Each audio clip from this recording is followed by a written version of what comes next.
आज हम लोग बात करने वाले हैं वाटरबोर्न डिजीजेस के बारे में।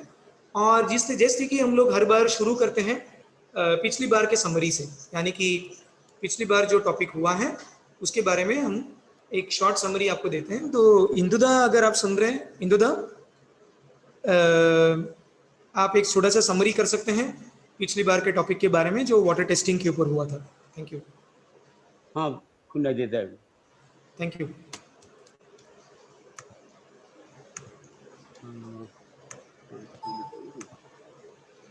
नमस्ते सभी को, सभी को स्वागत है आज का सेशन में।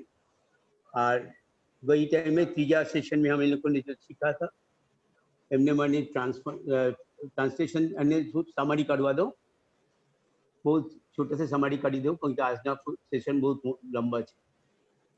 वही टाइम हमने TDS देन फ्लोराइड टेस्टिंग यानी HPS टेस्टिंग, ये तीनों टेस्टिंग की वजह एकदम डिमॉन्स्ट्रेशन साथे जो एला। तो TDS में जो मीटर यूज करने होते वो नानी एक पॉकेट साइज ની મીટર છે। આમાં બે ઇલેક્ટ્રોડ છે, ઇલેક્ટ્રોડ ને બાર સાફ કરી લેવાનું હોય। એક પર્ટિક્યુલર સેમ્પલ ટેસ્ટ કરવા પછી બીજા સેમ્પલ ને જવાનું કહી દે, એમને ડ્રાય કરી લેવાનું સારું પડે। અને ઇલેક્ટ્રોડ પાણીનો આરતી સુધી જવું જોઈએ, એકદમ નીચે બોટમ તક ના જવું જોઈએ। આ બધું સાવધાની માટે કરી છે। અને બીજી એક વાત બધાને કહું છું, ટેસ્ટ કરી જોયેલા છે એટલે કહું છું, જ્યારે તમે સેમ્પલ કલેક્ટ કરો તો જે સેમ્પલ જે સોર્સમાંથી લો એ સોર્સના પાણી જે ટ્યુબમાં કે પર્ટિક્યુલર ટેસ્ટ ટ્યુબ અથવા નાની બોટલમાં ભરશો તે નાની બોટલ બે વખત સોર્સના પાણીથી પીછરીને સાફ કરી લેજો। क्योंकि पहले वक्त जયારે साफ करशो ત્યારે પેલા પાણીનું થોડું પહેલે પાણી રહી જાય શકે, બટ બીજી વખત જ્યારે સાફ કરો તો તમારો સોર્સનું પાણી કાંચનું ચારે બાજુ લાગી રહી શકે, એટલે ડિસ્ટર્બન્સ આવવાનું શક્યતા ઓછી પડે। એટલા માટે બે વખત સાફ કરવાનું।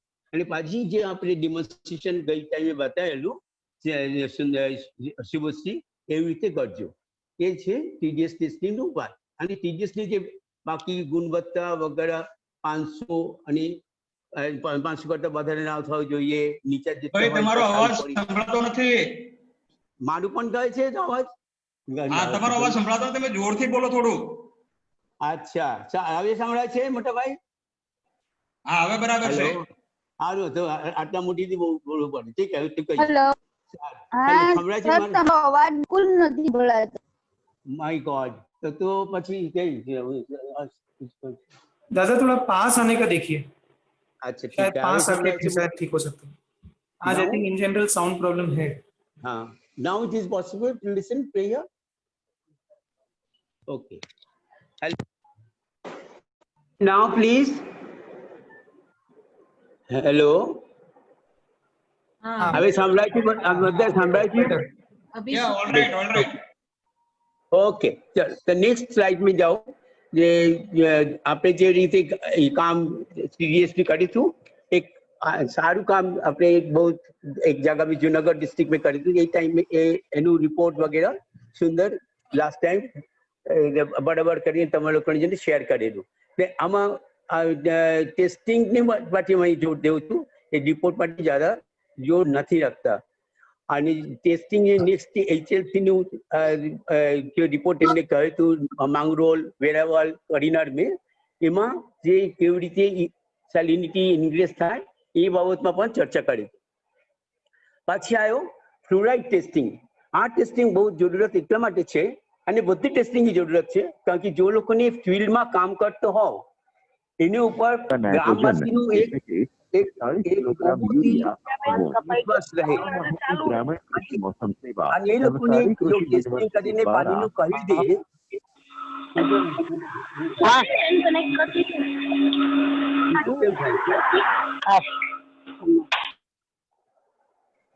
हाँ,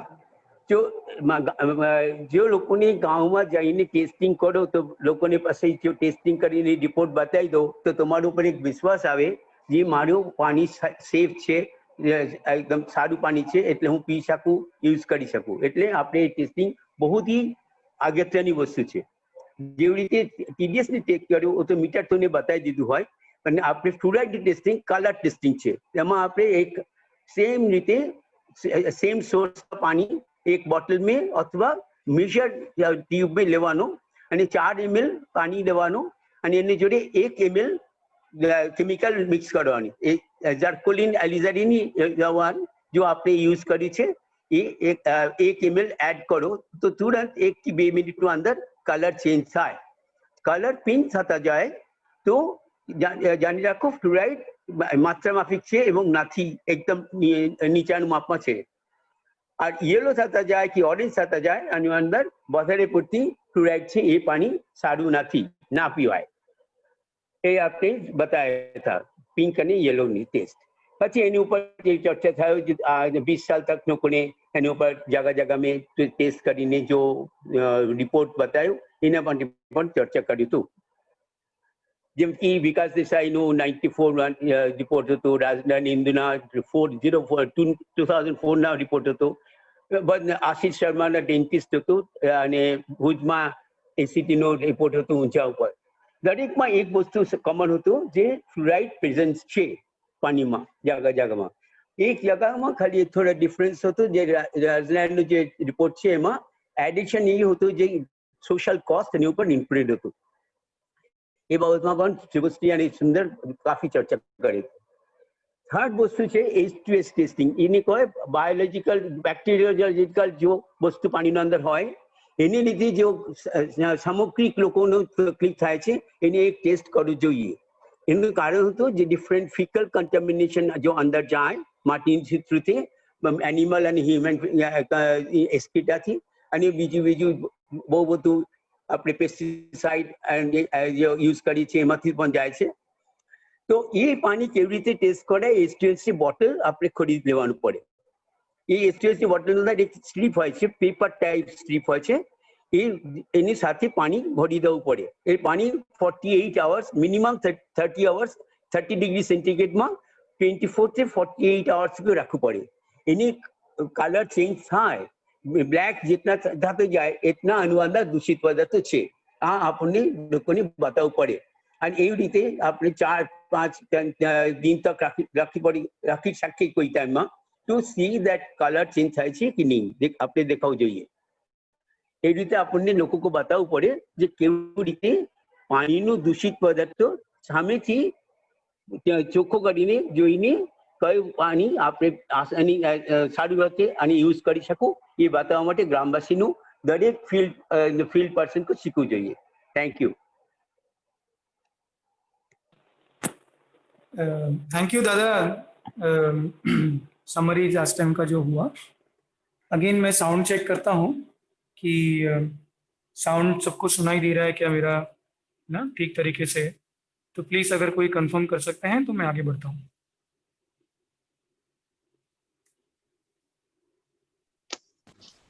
हाँ ठीक आ रहा है, सुनाई दे रहा है.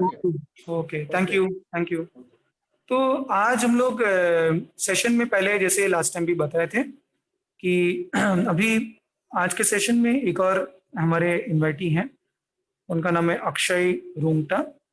अक्षय मुंबई से ज्वाइन कर रहे हैं और उलॉय लैब्स बोलकर एक ग्रुप है, उनके को फाउंडर हैं. और उलॉय लैब्स ने हमको काफ़ी सपोर्ट दिया है.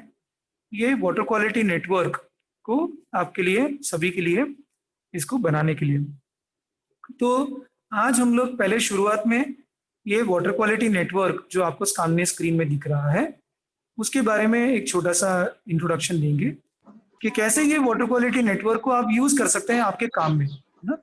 ये एक फैसिलिटी है जो बिल्कुल निःशुल्क है, फ्री ऑफ कॉस्ट है, जिसमें लोग जाकर वाटर क्वालिटी के जो फील्ड में से लोगों ने काफी सारा नॉलेज शेयरिंग किया है.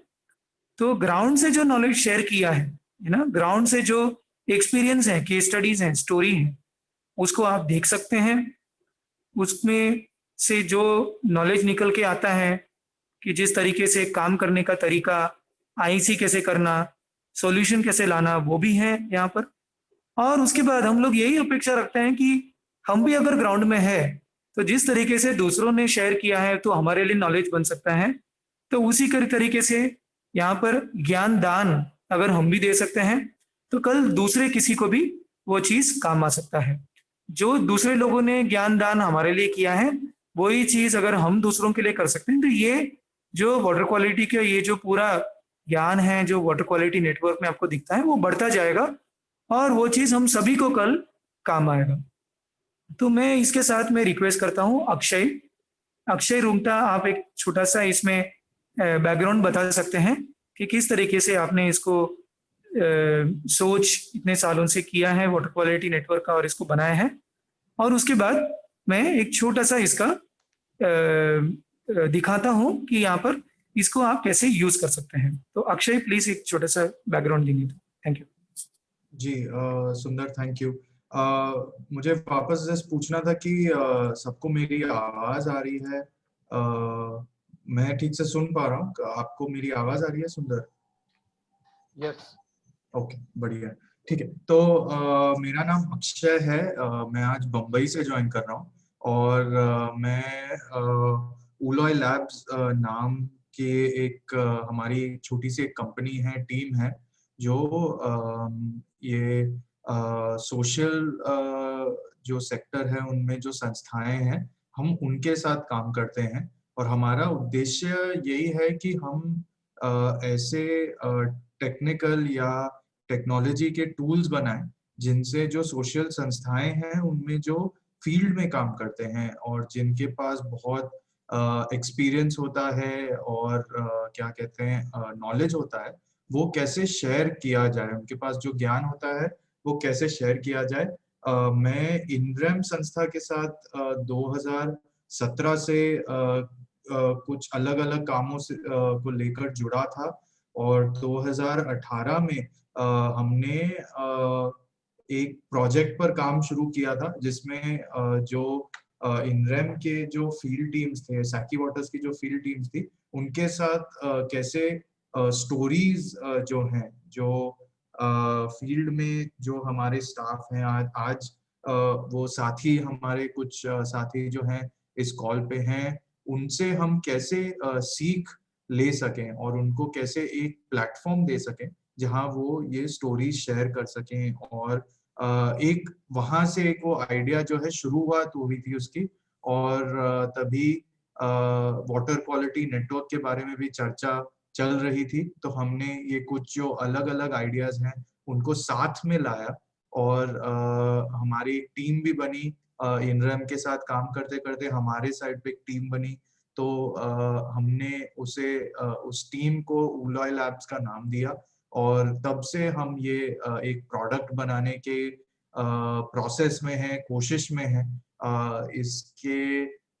इसका एक जो वर्जन है जो आप अपने सामने देख रहे हैं, वाटर क्वालिटी नेटवर्क के नाम से, और इसमें ये जो है ये हमारा काम बहुत छोटा है इसमें कि हमने प्लेटफॉर्म बनाया है, बट प्लेटफॉर्म यूज करने का जो पूरी एक उसका एक जो पार्ट, प्लेटफॉर्म का जो एक शक्ति होती है, उसका जो पावर है, वो आपके हाथों में।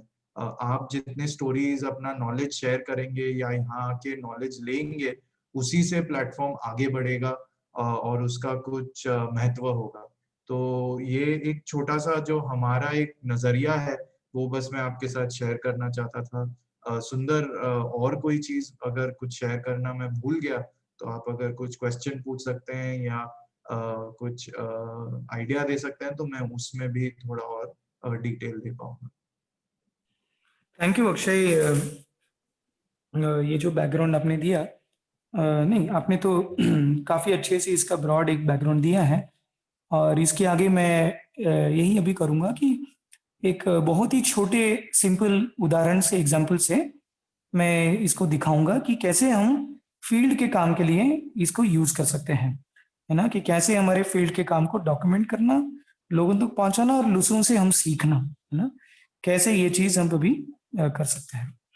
तो आपको अगर ये स्क्रीन यहाँ पर दिखाई दे रहा है, तो इस स्क्रीन में बहुत सारे चीजें ऊपर लिखे हैं, जैसे कि आप देखेंगे कि ऊपर यहाँ पर दिखा है नॉलेज लिखा हुआ है, कम्युनिटी लिखा हुआ है ना, ऐसे कई चीजें यहाँ पर आपको दिखाई देंगे। जैसे मैं अभी जूम करता हूँ यहाँ पर, तो आपको यहाँ पर दिखेगा ऊपर नॉलेज कम्युनिटी। तो इसमें से मैं ज़्यादा चीज़ों में भी नहीं जाऊँगा, मगर बहुत ही एक सिंपल चीज़ में मैं आपका ध्यान लाना चाहूँगा यहाँ पर कि ये जो चीज़ें स्टोरीज। तो आप वाटर क्वालिटी नेटवर्क में अगर जाएंगे तो आपको बहुत सारे स्टोरीज मिलेंगे, है ना। तो ये स्टोरीज क्या है ना, कि ये स्टोरीज का मतलब क्या है। अभी आप अगर देखेंगे तो यहाँ पर भी बहुत सारे लोग जो फील्ड में काम कर रहे हैं, अलग अलग इश्यूज में काम कर रहे हैं। अगर किसी से भी आप बात करें कि जो फील्ड में काम करते हैं, उनको आप बोलेंगे कि आप लिखो अपने काम के बारे में, तो सभी को मुश्किल होता है। जनरली ऐसा होता है कि बाहर से कोई डॉक्यूमेंटेशन का पर्सन आते हैं, वो आपसे सुनते हैं, आपके चीज़ों को लिखते हैं, तो वो एक तरीके का केस स्टडी बनता है और एक तरीके का आगे वो नॉलेज चला जाता है। मगर हम सबको पता है कि वो जो फील्ड में से लोग जो देख रहे हैं और जो डॉक्यूमेंट होता है उसमें थोड़ा अंतर तो होता ही है। जो फ्रेश फील्ड में से आता है वो अलग बात है, और जो कोई और डॉक्यूमेंट करता है वो उसमें एक बात तो अलग है। हमारी कोशिश यहाँ पर ये है कि जो फील्ड में काम करते हैं वो कैसे दूसरे फील्ड वर्कर के साथ डायरेक्ट कम्युनिकेशन करें। यानी कि ये वाटर क्वालिटी के फील्ड में जो ग्राउंड में काम कर रहे हैं उनको एम्पावर किया जाए, उनके पास टूल्स दें, उनको ये शक्ति दें कि सरल तरीके से वो अपना डॉक्यूमेंट कर सकें। मानो कि उनको वीडियो के जरिए करना है, जैसे आप यहाँ पे देख रहे हैं कि सिंपल तरीके से करना है ना, तो लोगों ने ग्राउंड से यहाँ पर तरह तरह के केस स्टडीज ना फील्ड के अंदर से यहाँ पर लिखे हैं और अलग अलग भाषा में लिखा है ना। यहाँ पर आपको गुजराती दिखाई नहीं देगा, मगर वही हम आपके सामने इसको ला रहे हैं। आप इसमें गुजराती का स्टोरी भी कंट्रीब्यूट कर सकते हैं। मैं आपको दिखाऊंगा कि कैसे कर सकते हैं। इसमें आपको अभी फ्लोराइड और आर्सेनिक ये दो विषय के ऊपर मिलेगा स्टोरीज, मगर और भी बहुत सारे सब्जेक्ट्स हैं जिसमें स्टोरीज अभी बन रहे हैं और इसमें कंट्रीब्यूट हो सकते हैं। स्टोरीज के ऊपर भी अक्षय और लोगों ने काफी रिसर्च किया हमारे टीम के साथ, ग्राउंड टीम के साथ, और पता लगाया है कि अगर स्टोरी लोगों को लिखना है तो उसको सिंपल करना पड़ेगा, उसके लिए लोगों को टेम्पलेट देना पड़ेगा। आमतौर पर ये होता है कि डॉक्यूमेंटेशन हम लोगों को बोलते हैं तो वो डॉक्यूमेंटेशन लोग सरल तरीके से नहीं कर पाते हैं। इसका कारण ये भी है कि लोगों को पता नहीं है कि कहाँ से शुरू करना है। तो इस प्लेटफॉर्म पे ये चीज़ उपलब्ध किया गया है कि अगर आपको किसी व्यक्ति के बारे में लिखना है, किसी आपको कोई जगह के बारे में लिखना है, कि आपको कोई मेथड के बारे में लिखना है, सक्सेस स्टोरी लिखना है, तो वो सबके अलग अलग टेम्पलेट दिए हुए हैं और सिंपल तरीके से उसको आप भरेंगे। तो यहाँ पर अगर हम लोग कोई इस तरीके के स्टोरी को क्लिक करें, जैसे ये स्टोरी बना है राजस्थान से, है ना, उसके अंदर आप जाएंगे तो ये ग्राउंड के पर्सन ने लिखा है ना। तो यहाँ पर उन्होंने उसका फोटोग्राफ दिया है कि एक संक्षेप दिया हुआ है, संदर्भ दिया हुआ है, कॉन्टेक्स्ट दिया हुआ है। उसके बाद वो स्टोरी के ऊपर आए हैं और इसको कंप्लीटली उन्होंने यहाँ पर डिस्क्राइब की है। तो पिछले 1-2 साल में जब लोगों ने ये चीज को देखा है तो कई लोग अभी सामने से आ रहे हैं और इन स्टोरीज को लेकर आगे बढ़ रहे हैं। आप भी जाकर इसको देख सकते हैं और हम आप सभी को इसमें मेंबर भी बना के लेके आ रहे हैं, क्योंकि यही जो मैंने कहा, जो यहाँ पर नितिन भाई हैं उन्होंने काफी मेहनत किया है यहाँ पर सभी पार्टिसिपेंट्स का डेटा एक साथ लाने में। तो आप लोग सभी मिलकर इसमें मेंबर्स बन सकते हैं और इसका लाभ ले सकते हैं और कंट्रीब्यूट भी कर सकते हैं। इस कोर्स में जैसे मैंने कहा कि ज्ञान दान है ना, कि हम ज्ञान लेते हैं दूसरों से जो लोगों ने यहाँ पे कंट्रीब्यूट की है, मगर अगर हम ज्ञान दान भी कर सकते हैं कि हर एक पर्सन जो यहाँ पर ये कोर्स कर रहा है वो एक एक स्टोरी कंट्रीब्यूट करे हमारे अपने अपने काम के जगहों से। एक स्टोरी जो पुराने यादों से भी कर सकते हैं, आज के दिन से भी कर सकते हैं, एक एक स्टोरी कंट्रीब्यूट करें। कोई यहाँ पर जो टेम्पलेट्स हैं उसमें हम आपको गाइड करेंगे। तो उसके जरिए अगर आप कंट्रीब्यूट करेंगे तो दूसरों को कल ये चीज काम आएगा। और इसी जरिए से, इसी सोच से, वॉलंटरी तरीके से ही हमने इस नेटवर्क को आगे रखा है।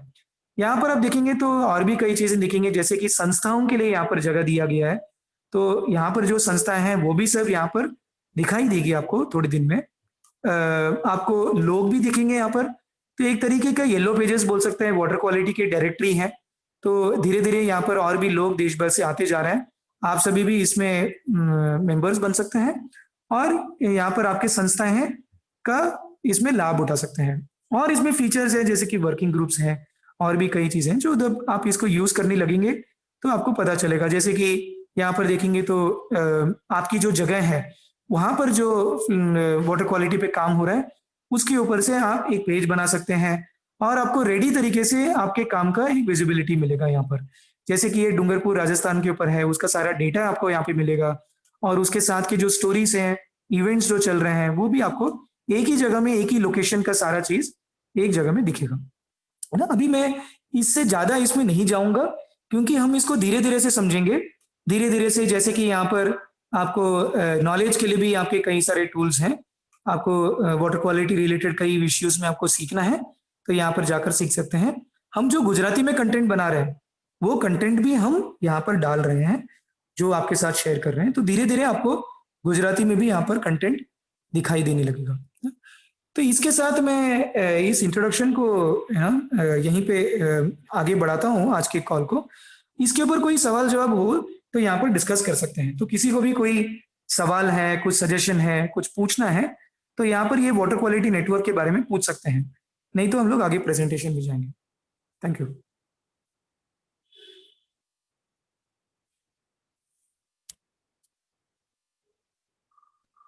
सुंदर, यस। आई थिंक एक चीज जो लोगों को शायद क्लियरली अगर हम दिखाएं कि स्टोरीज ऐड करने के लिए टेम्पलेट कैसा दिखता है तो शायद और वो कि अभी फिलहाल तो हिंदी में है बट हम गुजराती में भी ऐड करने वाले हैं, तो अगर आप वो थोड़ा दिखाएंगे तो शायद लोगों को समझ में आएगा कि ये आगे लाने के लिए पीछे में बहुत इजी किया गया है, लोगों के लिए आसान किया गया है, सरल किया गया अच्छा, ये क्योंकि आज के कॉल में थोड़ा हम ये हो गए, डिले हो गया और एक फील्ड का इंटरेक्शन भी रखा है, ओके ओके, इसलिए हाँ बिल्कुल वो प्लान में था, मगर मुझे ये लग रहा है कि इस बैकग्राउंड के साथ और एक बार वो चीज भी हम लोग करेंगे ना कि तो बाद में हम वीडियो भी बना के भेज सकते हैं। बिल्कुल बिल्कुल, है ना। तो और वो कोशिश भी कर सकते हैं कि वो गुजराती में उस चीज को करें, है ना, कि और ये चीज को उसी तरीके से आगे सेपरेट नेक्स्ट सेशन में उसको ला सकते हैं। ठीक है, कोई सवाल किसी का, किसी को कोई सजेशन, सवाल, किसी को इसके बारे में कुछ पूछना है तो यहाँ पर पूछ सकते हैं।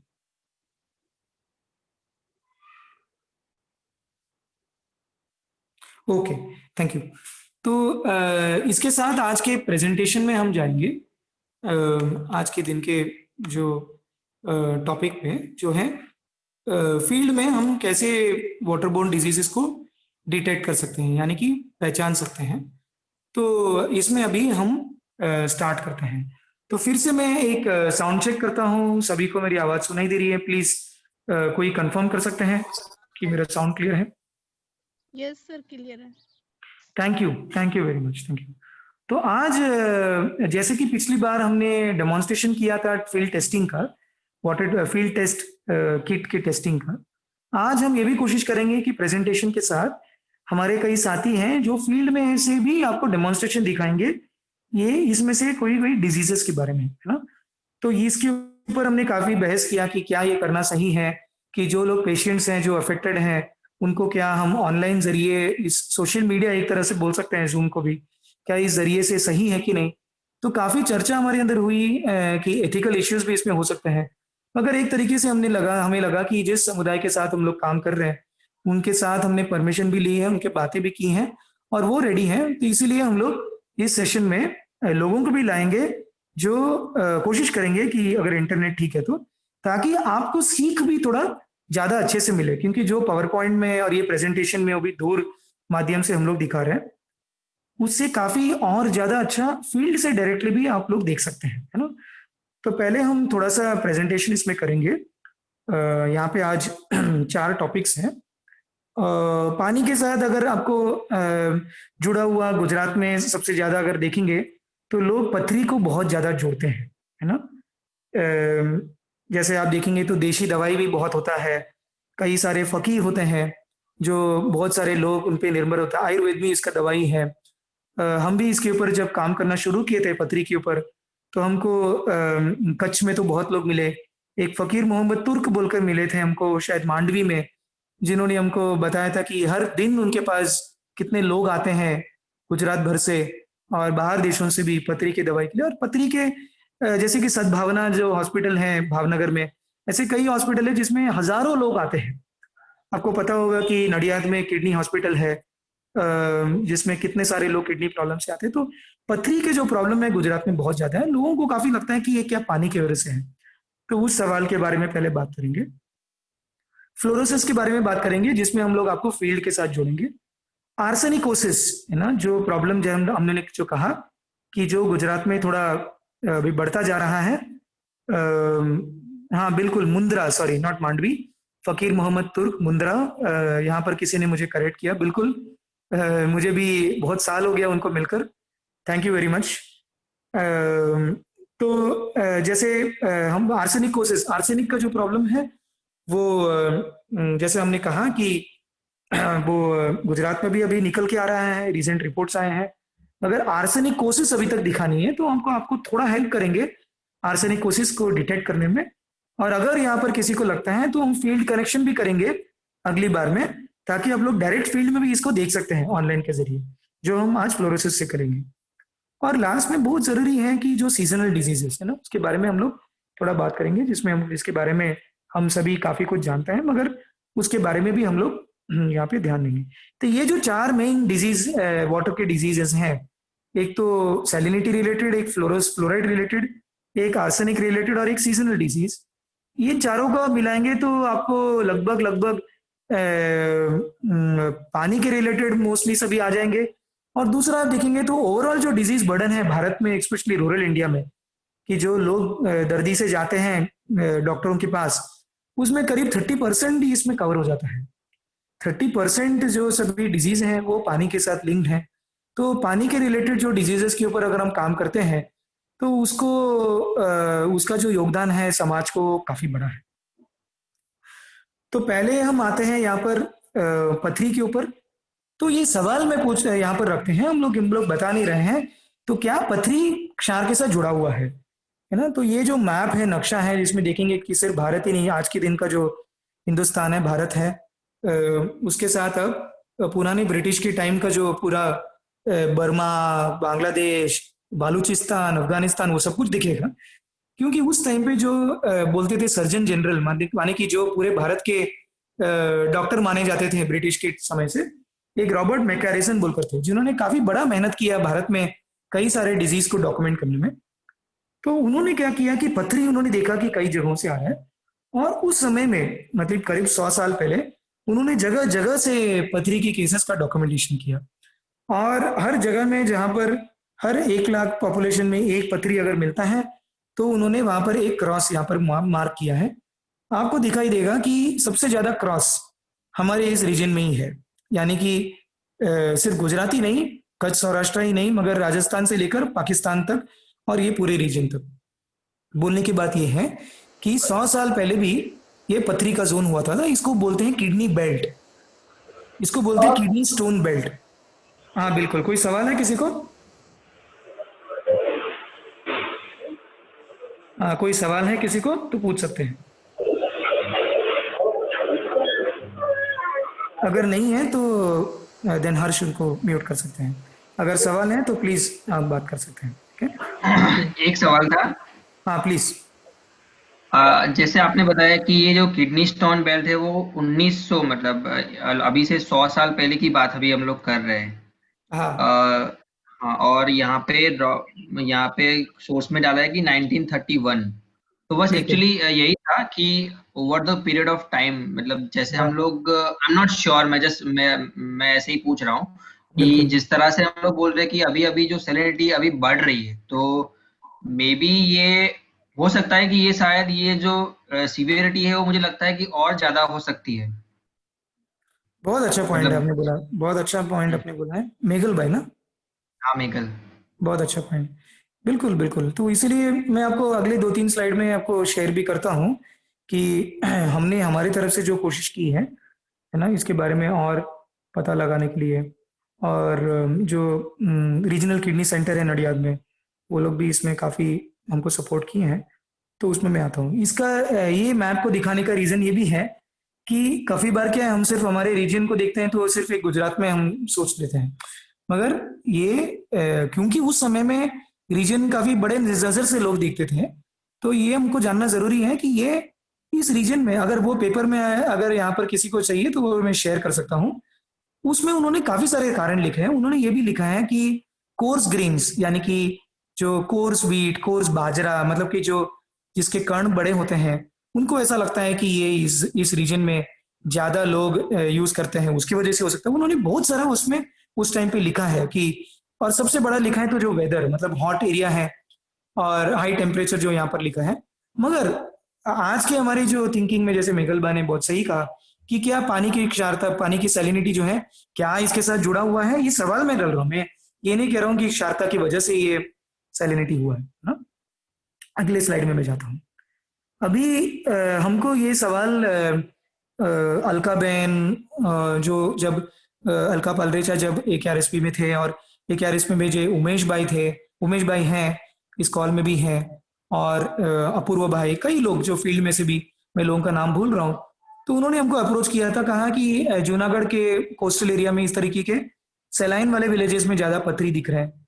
तो हमने काफी एक डिटेल्ड स्टडी की थी, वहां पर करीब 3300 हाउस होल्ड का सैम्पलिंग किया था सैलाइन एंड नॉन सैलाइन गाँव में, और काफी स्टैटिस्टिकल एनालिसिस के ऊपर एक पेपर लिखा हुआ है जो काफी लोगों को काम आया है। कि हमको जो सैलाइन वाले एरिया में हमको 4.4% किडनी स्टोन मिली पॉपुलेशन में, और नॉन सैलाइन एरिया में 1.9% मिली। और इसमें स्टैटिस्टिकली भी हम लोग ने एनालिसिस किया तो काफी ज्यादा डिफरेंस है ना इसके अंदर। हमारे आंख से तो दिखता ही है कि ये डिफरेंस है, मगर स्टैटिस्टिकली तरीके से देखेंगे तो भी दिखाई दिया। तो हमने तभी भी सोचना शुरू किया कि ये क्यों है, ये क्या क्षार वाले पानी की वजह से है? कैल्शियम भी पानी में था काफी ज्यादा, क्योंकि वहां पर आपको पता होगा कैल्शियम पानी में काफी है, लाइमस्टोन। ये क्यों है? तो ये हमने काफी डिस्कशन और सोच, काफी डॉक्टरों को भी पूछा, और उसके बाद वहां से लेकर ये जो हमारा स्टडी है CSPC के साथ, हमने उसके बाद स्टडी की। हमने कच्छ, बाद में सौराष्ट्र में राजकोट, जामनगर, पोरबंदर, जूनागढ़, और बाद में भावनगर, अमरेली में भी ये स्टडी किया है। हाँ, किसी को सवाल है कुछ, प्लीज पूछ सकते हैं। हाँ हाँ, प्लीज, कुछ पूछना है आपको? Okay, thank you. हर्ष, अगर किसी को कुछ पूछना है तो देन उनको पूछने दो, ठीक है? Thank you. क्योंकि लोगों को कई फील्ड और कई जगहों में है, तो उनको शायद लास्ट तक रुकने नहीं मिल रहा है। तो अगर किसी को सवाल पूछना है तो आज हम लोग ऐसा ट्राई करते हैं कि वो पूछ सकते हैं ना कोई टाइम पे। Thank you. एक पॉइंट बोलना चाहता हूँ। यस दादा, please please. That before doing that extended survey of coastal area, we did a small work in Junagadh with AKRSP support। तो मैंने वो पिछले स्लाइड में वो प्रेजेंट किया है, वो जरा देखा है। स्लाइड आप अगर देखेंगे तो Here वो we have done of the kidney stones, वो मैं बोलना चाहता था। ये जो स्लाइड अगर आप देखेंगे तो वो उसी स्टडी के बारे में है जो आप कह रहे हैं, है ना? आप यही स्लाइड कह रहे हैं ना? इसी स्टडी का जिक्र कर रहे हैं ना आप दादा, जो स्लाइड में है अभी? Hello hello,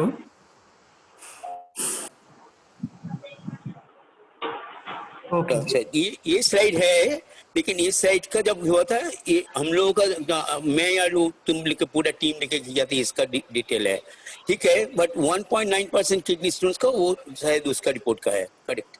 okay, thank you thank you. तो ये अभी हमने इसके पहले ही जस्ट अभी बात की है, उसके बाद हम लोग यहाँ पर पूरे गुजरात के कोस्ट के ऊपर से आ रहे हैं। थैंक यू दादा, very much, thank you thank you. तो इसमें कई सारे डॉक्टर्स भी इन्वॉल्व थे। हाँ, कोई सवाल पूछना चाहता है प्लीज पूछ सकते हैं।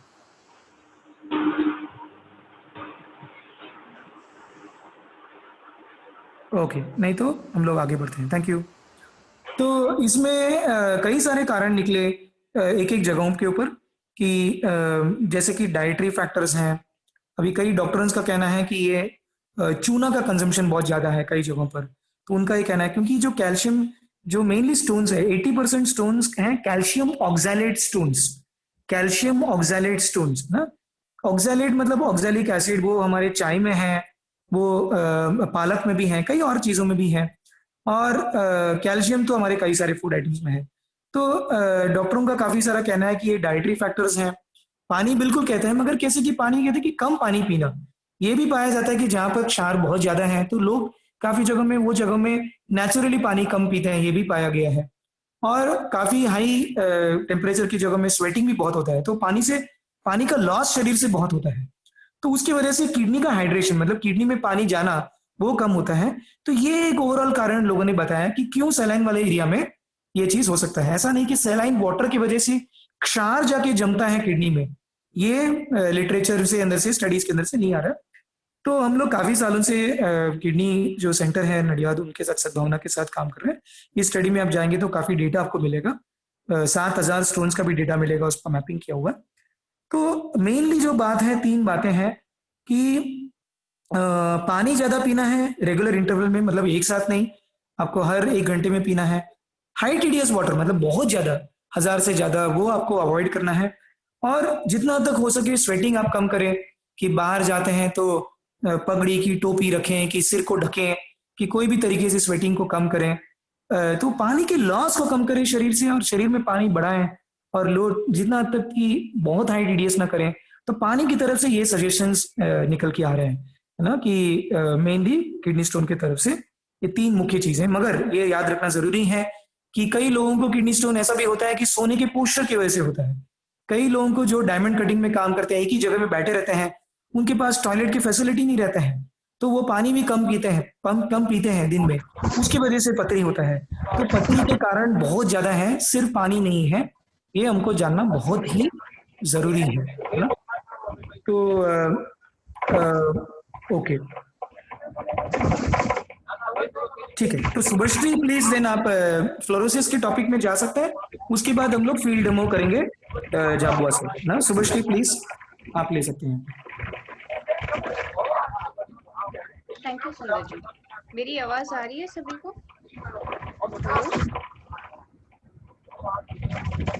हेलो, मेरी आवाज आ रही है?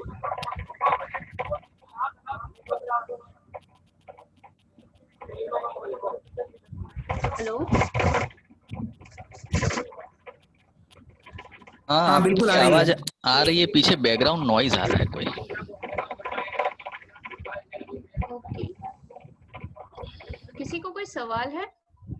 अगर सवाल ही है तो प्लीज म्यूट कर दीजिए। हाँ जी, चलिए, थैंक यू। जैसे हम डे 1 से, पहले दिन से हम बता रहे थे कि पानी में बहुत सारे मिनरल्स होते हैं, बहुत सारे केमिकल्स होते हैं, जो अगर कुछ ज्यादा, हद से ज्यादा अगर हम वो लेते हैं, सेवन करते हैं, हमारे शरीर में जाता है तो बहुत सारी बीमारियां भी होती है। उसमें से एक है फ्लोराइड। अगर हम फ्लोराइड का पानी लगातार 1.5 ppm से ज्यादा अगर हम रोज ले रहे हैं हमारे शरीर में, तो एक बीमारी का नाम है फ्लोरोसिस। ये फ्लोरोसिस जैसी बीमारी हमें हो सकती है। अभी फ्लोरोसिस के काफी प्रकार होते हैं। जैसे डेंटल फ्लोरोसिस होती है, जो दांतों में दिखता है फ्लोरोसिस के लक्षण। एक स्केलेटल फ्लोरोसिस होता है, जो शरीर की हड्डियों में दिखते हैं, वो है। और दूसरा है नॉन स्केलेटल फ्लोरोसिस, मतलब जो हमारे पेट हैं, आंतड़ियां हैं, उसमें उसके लक्षण दिखते हैं फ्लोरोसिस के। नेक्स्ट स्लाइड सुंदर जी। मेरी आवाज क्या बहुत धीरे आ रही है? क्लियर है? हाँ, अच्छे से आ रही है। अच्छे से आ रही है, थैंक यू। बहुत धीरे आ रही है। आवाज कुछ लोगों को धीरे आ रही है। चलिए ठीक है, मैं फिर भी कोशिश कर रही हूँ माइक को पास लेके। अभी जैसे मैंने आपसे कहा था कि फ्लोरोसिस के 3 प्रकार होते हैं। एक डेंटल फ्लोरोसिस, स्केलेटल फ्लोरोसिस, और तीसरा है नॉन स्केलेटल फ्लोरोसिस। तो जैसे हम सबसे पहले अभी डेंटल फ्लोरोसिस के बारे में बात करेंगे, जहाँ पे दांतों में एक धब्बे होते हैं, जिससे पता चलता है कि फ्लोरोसिस के लक्षण मतलब कितना हद तक है। तो ये इंडेक्स बोलते हैं इसको, जो मानक के हिसाब से काम करता है, जिसमें हम दांतों के धब्बों के हिसाब से हम बता पाते हैं कि वो जो केस है वो माइल्ड है या मॉडरेट है या बहुत सीवियर है। अभी आज हम लोगों को फील्ड में भी डेमो देंगे कि स्केलेटल फ्लोरोसिस क्या होता है, फ्लोरोसिस के लक्षण से इन सब चीजों पे। तो ये डेंटल फ्लोरोसिस होता कैसे है? जिसके दूध के दांत होते हैं ना जिन बच्चों में, उन वहां पे वो लक्षण नहीं दिखाई देते हैं। ये जो डेंटल फ्लोरोसिस है ये आपके परमानेंट, ये जो परमानेंट टीथ होती है, जब हमारे 6-7 साल के बाद जब हमारे दूध के दांत गिर के जो नए दांत आना चालू होते हैं तो उसमें वो लक्षण दिखते हैं। अगर कोई बच्चा फ्लोराइड का पानी पी रहा है बचपन से, तो उसके जो परमानेंट टीथ जब आना चालू होते हैं तो उसके बाद उसमें वो लक्षण आने दिखने चालू होते हैं। और ज्यादातर अगर हमें देखना है तो ये एक हॉरिजॉन्टल, एक सीधी सी रेखा जैसी ये होती है जो गम के नीचे से होता है। ये अगर हम देखेंगे कि हम किस तरीके से अलग कर सके, क्योंकि गुटखा खाने से भी ऐसे ही धब्बे होते हैं दांत में, तो वो जो हमारे दांतों के जो गम है उससे जुड़ा हुआ होता है वो धब्बे, तो वो गुटके के धब्बे होते हैं। लेकिन फ्लोरोसिस के जो धब्बे होते हैं वो हमारे जो गम होते हैं, गुजराती में पेडा बोलते हैं, तो पेडा से वो दूर होता है, नीचे की तरफ होता है। तो जैसे कि अभी आप स्क्रीन में देख सकते हैं, ये माइल्ड डेंटल फ्लोरोसिस जो दूसरी नंबर की जो पिक्चर है, वो जो धब्बे हैं वो दांत के निचले हिस्से में है। मॉडरेट है और सीवियर है तो इन लोग गम से जुड़ा हुआ नहीं होता है। और ये येलोइश जब एकदम स्टार्टिंग में क्या होता है, जब माइल्ड केस होता है तो एक धब्बा जैसा होता है, सफेद गाढ़ा सफेद रंग का एक धब्बा होता है। वो धीरे धीरे पीले रंग से होते हुए, लाल से होते हुए ब्राउन हो जाता है। उसके बाद दांत गिर भी जाते हैं। जब बहुत एक्सट्रीम अगर हम फ्लोराइड का पानी सेवन करना पीना अगर बंद नहीं करते हैं और साफ पानी नहीं पी रहे होते हैं तो ज्यादा से ज्यादा ये दांत गिर भी जाते हैं सड़ने के बाद।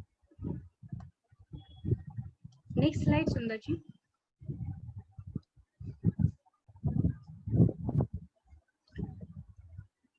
दूसरा जो भाग है फ्लोरोसिस का वो है स्केलेटल फ्लोरोसिस। अभी ये भी तभी होता है जब हम पीने के पानी में या खाने से, मतलब खाना जो हम ले रहे हैं उसमें फ्लोराइड की मात्रा अगर बहुत ज्यादा होती है तो हमारे शरीर में वो फ्लोरोसिस की बीमारियां होती है। जैसे कि मैंने इससे पहले भी कहा था कि ये फ्लोराइड कहाँ पे होता है, कहाँ पे ये ज्यादातर ये जहाँ पे कैल्शियम, ये बोन्स हमारे कैल्शियम हमारे शरीर में कहाँ पे ज्यादा पाए जाते हैं, ये हमारे हड्डियों में पाए जाते हैं, हमारे दांतों के एनामल्स में पाए जाते हैं। तो ये फ्लोराइड क्या करता है, ये कैल्शियम की जगह लेना चालू करता है। जैसे मैंने कहा था कि 1 unit of fluoride 40 unit of calcium को खत्म कर देता है।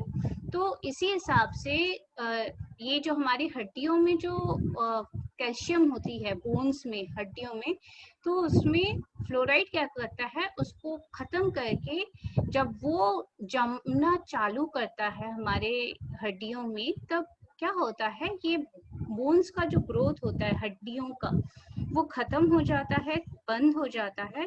और ये जो मूवमेंट हम जो हिल डुल पाते हैं, वो स्टीफनेस वो कम हो जाता है, जिस वजह से क्या होता है कि हमारे हड्डियों में, जोड़ों में ये दर्द होना चालू होता है।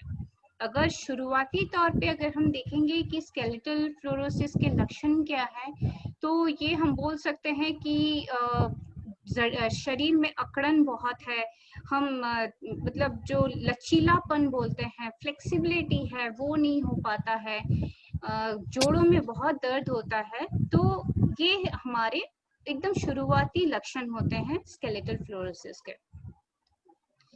दूसरी चीज ये है कि हम हम इसको प्रिवेंशन हमेशा ऐसे ही बोला जाता है कि प्रिवेंशन यही है कि आप साफ पानी पीजिए, खाने का अच्छी तरीके से सेवन होना चाहिए। दूसरा पार्ट जो है कि हम स्केलेटल फ्लोरोसिस का एक सिंपल एक्सरसाइज से भी हम पता कर सकते हैं कि वो इंसान को ये प्रॉब्लम है या नहीं। हम लोग ये जो 3 जो टेस्ट होते हैं जिसको हम बोलते हैं फीट टचिंग, पॉइंट टेस्ट और हैंड अराउंड द नेक, ये जो 3 जो एक्सरसाइज हैं, इन 3 एक्सरसाइज से हम फील्ड में डिटेक्शन करते हैं कि वो पर्टिकुलर इंसान को इस चीज की समस्या है या नहीं, स्केलेटल फ्लोरोसिस की। जैसे हम पहला पिक्चर अगर हम देखें फीट टचिंग, उसमें हम देखेंगे कि इंसान को अपने हाथ को पांव जमीन को टच करना होता है, हाथों को झुक के। दूसरा है पॉइंट टेस्ट, जहाँ पे हमारी जो चिन होती है, थुतनी होती है, उसको हमारे नेक के तक हमको उसको टच करना होता है झुक कर। तीसरा जो होता है वो है हमारे जो हाथ हैं वो हमारे जो नेक होती है वहां तक पीछे तक जाता है कि नहीं, उसको टच करना होता है, पकड़ना होता है। तो ये सिंपल एक एक्सरसाइज है जिससे कि हम डिटेक्ट कर सकते हैं, बता सकते हैं कि स्केलेटल फ्लोरोसिस के लक्षण हैं या नहीं। Next slide please. सुभाश्री, मुझे इसमें एक सवाल पूछना था। हाँ जी। अच्छा, ये जो आपने बताया फिट टचिंग और पॉइंट टेस्ट और हैंड अराउंड द नेक, तो मैं नहीं, मतलब ये जो फिट टचिंग वाला है इसमें क्या एज फैक्टर काम लगता है क्या? क्या होता है? अगर एज फैक्टर, अगर ज्यादा उम्र वाले लोग हैं 60 अबव, तो उनका तो शरीर ऐसे ही जकड़ जाता है, तो फिर वो क्या अपने पैर को नहीं छू पाते हैं, तो फिर उसको फ्लोरोसिस कहेंगे क्या? मैं मतलब बहुत सारे लक्षण होते हैं इसमें। सिर्फ अगर कोई पैर ही नहीं टच कर, मतलब फ्लोर टच, जमीन को टच नहीं कर पा रहा, इससे हम पूरी तरीके से डिटेक्ट नहीं कर सकते हैं कि ये स्केलेटल ही होता है। लेकिन हम कुछ हद तक, लेकिन देखिए ऑस्टियोपोरोसिस भी होती है। बहुत उम्र होने के बाद एक हड्डियों में जोड़ों की एक और बीमारियां आती हैं, लेकिन इसका और इसमें फर्क होता है। तो हम आगे मैं यहाँ पर ऐड कर सकता हूँ यहाँ पर कि बहुत अच्छा सवाल पूछा आपने कि ये जो 3 चीज नहीं कर पाए तो क्या इससे फ्लोरोसिस बोल सकते हैं, स्केलेटल फ्लोरोसिस? बिल्कुल नहीं ना? तो स्केलेटल, अगर फ्लोरोसिस का आपको जांच करना है, पहले तो आपको पानी में फ्लोराइड होना चाहिए, वहां पे जगहों में बच्चों के दांत में डेंटल फ्लोरोसिस होना चाहिए, और उसके बाद स्केलेटल फ्लोरोसिस की कई और एडवांस चीजें भी हैं जिसमें एक्सरे से आपको पता लगाना है। मगर आप कोई भी पब्लिक हेल्थ प्रोग्राम देखेंगे उसमें एक स्क्रीनिंग बोलकर चीज होता है। स्क्रीनिंग मतलब फर्स्ट लेवल स्क्रीनिंग, जैसे कि अभी कोविड है तो उसका एंटीजन टेस्ट आया है, कैसे बेसिक चीजें हैं। हेलो, आवाज सुनाई दे रही है मेरी? आवाज क्लियर है मेरा? आ रही एकदम क्लियर आ रही। मैं कह रहा हूँ कि जैसे भी कोई भी पब्लिक हेल्थ प्रोग्राम होता है तो उसमें एक स्क्रीनिंग टेस्ट होता है ना। तो अगर देखेंगे तो कि जो फ्लोराइड वाले एरियाज में जो पाया गया है कि हाँ बिल्कुल आपकी बात बिल्कुल सही है कि एक पॉपुलेशन देखेंगे तो उसमें 10-15% लोगों को ये प्रॉब्लम होगा ही, ये तीनों प्रॉब्लम। मगर अगर उसी पॉपुलेशन में आप फास्ट तरीके से सर्वे कर सकते हैं, आपको दिखता है कि 50% लोगों में ये प्रॉब्लम है, 40-45 उम्र के लोगों को भी ये प्रॉब्लम है, कभी कभी 20 साल के लोगों को भी इसमें प्रॉब्लम ज्यादा लग रहा है, 20 साल के लोगों की उम्र के लोगों को 30-40% लोगों को ये प्रॉब्लम है। तो उसमें से आप पॉपुलेशन लेवल में कह सकते हैं कि ज्यादातर लोगों को यहाँ पर स्केलेटल फ्लोरोसिस हो सकता है। हाँ, तभी जब पानी में भी फ्लोराइड है और बच्चों के दांतों में भी ये चीज दिख रहा है, क्योंकि ये स्केलेटल फ्लोरोसिस का एक्चुअल जो टेस्ट है वो देन आप डॉक्टर को हर जगह में ही ला सकते हैं, एक्सरे नहीं कर सकते हैं, उसका जांच नहीं कर सकते हैं, उसके लिए भी तरीके हैं। हम लोग इमीडिएटली वो चीज यहाँ पर बता नहीं रहे हैं क्योंकि ये ज्यादा फील्ड बेस्ड चीजें हैं। मगर अगर आपको वो चीज जानना है कि एकदम कंफर्म करने के लिए क्या चीजें हैं, तो आप बिल्कुल मैसेज कीजिए कि हम लोग बताएं, हम लोग वो भी चीजें आपको शेयर करते हैं। Thank you. सर एक सवाल था, मे बी अगर आप थोड़ा क्यूरियोसिटी थी जानने की, ये फ्लोराइड और सैलिनिटी का कोई कोरिलेशन है एक दूसरे के साथ? मतलब नहीं, बहुत अच्छा सवाल पूछा आपने। मुझे बहुत अच्छा लग रहा है कि आप ये सब सवाल पूछ रहे हो, क्योंकि 15 साल पहले मुझे भी यही सब सवाल आए और बाद में मुझे जवाब नहीं मिल रहा था किसी से। तो ये सब जाकर देन खुद को समझना पड़ा। तो बहुत अच्छा आपने सवाल पूछा कि काफी लोगों को क्या लगता है कि जो जहाँ पर ज्यादा क्षार है वहां पर ये बाकी प्रॉब्लम भी ज्यादा है, हाँ? तो हमने इसको प्लॉटिंग किया है, मतलब कि टीडीएस और फ्लोराइड को मानो कि एक एक जगह का डेटा है तो उसको प्लॉट किया है, हमको बिल्कुल कोई कोरिलेशन नहीं मिला। माने कि कई कई जगह है, जैसे आप उत्तर गुजरात में देखेंगे क्योंकि वहां पे छठा के सातवां एक्विफर है ना, वहां से हम लोग पानी ले रहे हैं और वहां पर टीडीएस भी ज्यादा है, फ्लोराइड भी ज्यादा है, तो आपको एक एक जगह मिलेंगे। मगर आपको बहुत सारे दूसरे जगह मिलेंगे जहां पर आपको हाई टीडीएस है मगर फ्लोराइड बहुत कम है, नहीं वहां पर आपको लो टीडीएस है और फ्लोराइड ज्यादा है। तो आपके सवाल का अगर मैं जवाब दूं कि दोनों के बीच में कोई अंतर नहीं है, कोई रिलेशनशिप नहीं है। अच्छा वो आपने ये सवाल पूछा। करेक्ट सुंदर।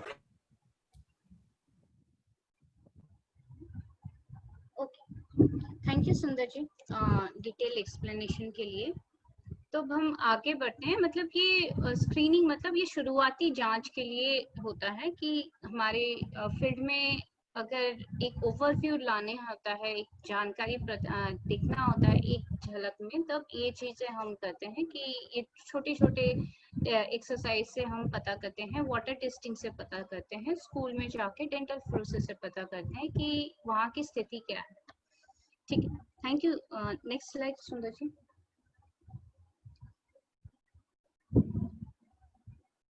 अभी जो तीसरा हिस्सा है नॉन स्केलेटल फ्लोरोसिस, जैसे हमने पहले वाले हिस्से में बात किया था कि डेंटल फ्लोरोसिस जो हमें दांत में दिखाई पड़ता है, दूसरा है स्केलेटल फ्लोरोसिस जो हमारे हड्डियों में पता चलता है, शरीर में जहाँ हड्डी अंग है वो उसमें पता चलता है, और तीसरा जो है वो है नॉन स्केलेटल फ्लोरोसिस। अभी ये नॉन स्केलेटल फ्लोरोसिस मतलब जिसमें पेट की प्रॉब्लम होती है, गैस्ट्रिक प्रॉब्लम्स होती है, जिसमें हेमोग्लोबिन कम होने वाली चीज है, किसी को एनीमिया हो जाती है। फ्लोराइड और एनीमिया का एक बहुत अच्छा रिलेशन भी है कि हाई फ्लोराइड पानी पीने की वजह से हेमोग्लोबिन लेवल में भी डेफिशिएंसी दिखता है, जिस वजह से एनीमिया होता है, जिसमें मस्कुलर पेन होता है, एक मस्कुलर पेन होता है। तो ये कुछ कुछ लक्षण होते हैं जो नॉन स्केलेटल फ्लोरोसिस के सिंगल सेक्शंस में आते हैं। Okay, next slide.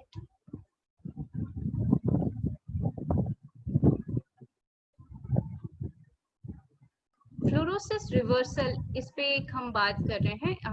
मुझे लगता है हम ज्यादा एक और स्लाइड बैक करना पड़ेगा, डबल क्लिक हुआ है कि फ्लोरोसिस अभी डेंटल फ्लोरोसिस हुआ है, स्केलेटल फ्लोरोसिस हुआ है, लेकिन स्थिति उतनी खराब नहीं हुई है। क्या हम वो स्थिति को सुधार सकते हैं? क्या ये बीमारी ठीक हो सकती है? बिल्कुल।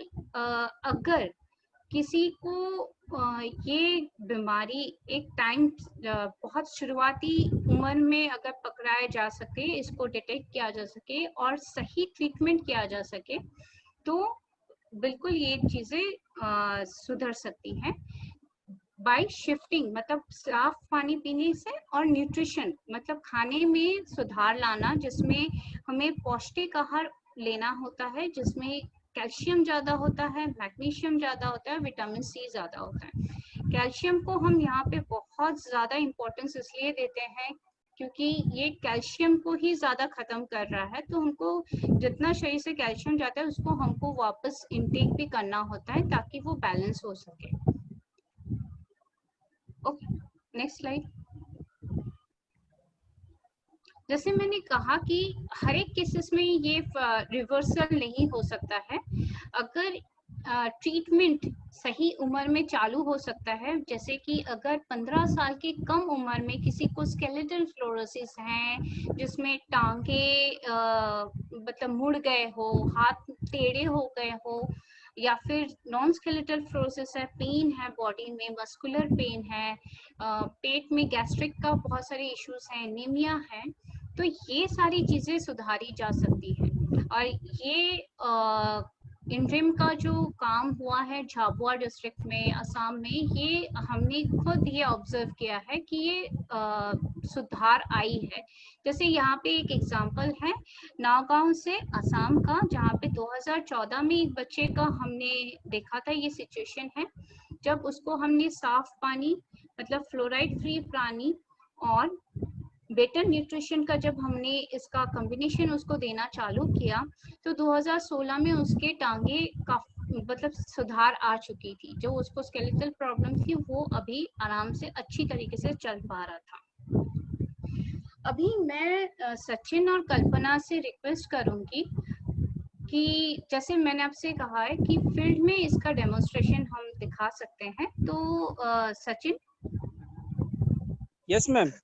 हाँ जी। हेलो। तो हाँ जी, तो आप अभी वीडियो ऑन करके बता सकते हैं कि स्केलेटल के क्या क्या लक्षण हैं और कैसा फील्ड में एक्चुअल में वो कैसा होता है। Yes ma'am. अभी इसमें 2 लोकेशन से हम दिखाएंगे। जैसे एक मैं अभी दिखा रहा हूँ जसोदा खुमजी गांव से और कल्पना आपको दिखाएंगे नवापाड़ा विलेज से। तो पहले मैं ऑन करता हूँ, उसके बाद कल्पना करेगी। नमस्कार सचिन, यहाँ पर ये ऐड करना जरूरी है कि आप मध्य प्रदेश में हैं और ये मध्य प्रदेश में झाबुआ जिला है ना, मध्य प्रदेश के झाबुआ जिला में है और ये इनरेम का फील्ड प्रोग्राम है जहाँ पर ये सचिन वाणी है जो झाबुआ जिले से बात कर रहे हैं। Thank you. ये मेरे साथ जो है आप ये देखोगे ये केवल सिंह है। आपने पीपीटी में भी देखा था जो एक फोटो था जिसमें इस तरह से टेढ़े थे जो शर्ट निकला हुआ, तो ये केवल सिंह ही है। इनका आप देख सकते हैं ये वाला जो हिस्सा है, ये जो बैक तक का पूरा, ये 8वीं क्लास तक एक नॉर्मल स्टूडेंट थे जो स्कूल जाते थे, लेकिन ये हाई फ्लोराइड वाला पानी लगभग यहाँ पर 5 से लेके 8 ppm तक फ्लोराइड मिला है हमें, लैब टेस्ट हमने कराया। तो वो पानी पीने के कारण इनका ये बैक में असर हुआ और ये इनका जो सिर है नीचे तक हो गया। अभी इतना कुछ साल पहले इतना ज्यादा हुआ था कि ये सूरज को भी सही ढंग से नहीं देख पाते थे, लेकिन थोड़ा टेबलेट देने थोड़ा सुधार हुआ, पैदल चलने भी लगे हैं। इनके पैरों में भी इफेक्ट हुआ था थोड़ा सा, ये पैर इनके थोड़े से टेढ़ेपन हुए थे, लेकिन थोड़ा सुधार हुआ है पैरों में इनका, आप देख सकते हैं यहाँ पे। और एक हमारा अभी 1 मिनट चले जाए, ये सेकंड एक केस है हमारा। ये लड़की है, ये पूरी तरह से घसीट कर चलती थी जब पहली बार हम इसे 2015 में मिले थे। और इसके पैर आप देख सकते हो यहाँ पे, ये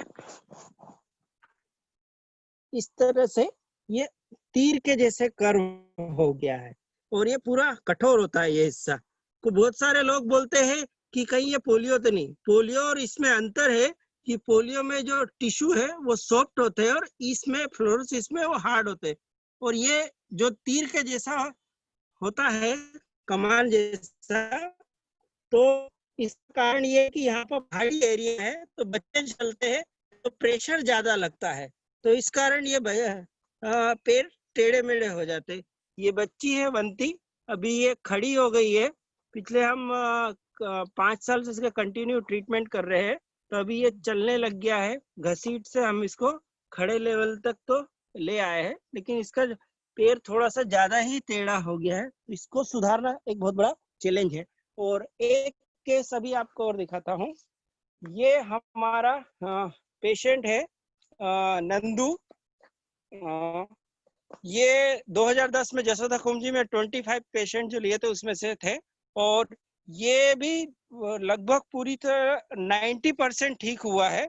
इसका अभी पहले वाला जो पैर है, ये वाला हिस्सा आप देखोगे ये बहुत ज्यादा टेढ़ा था, लेकिन अभी इसका बहुत अच्छे से सुधार हुआ है।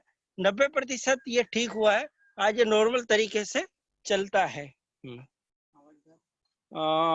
अब मैं कल्पना से रिक्वेस्ट करूंगा कि वो वीडियो ऑन करे।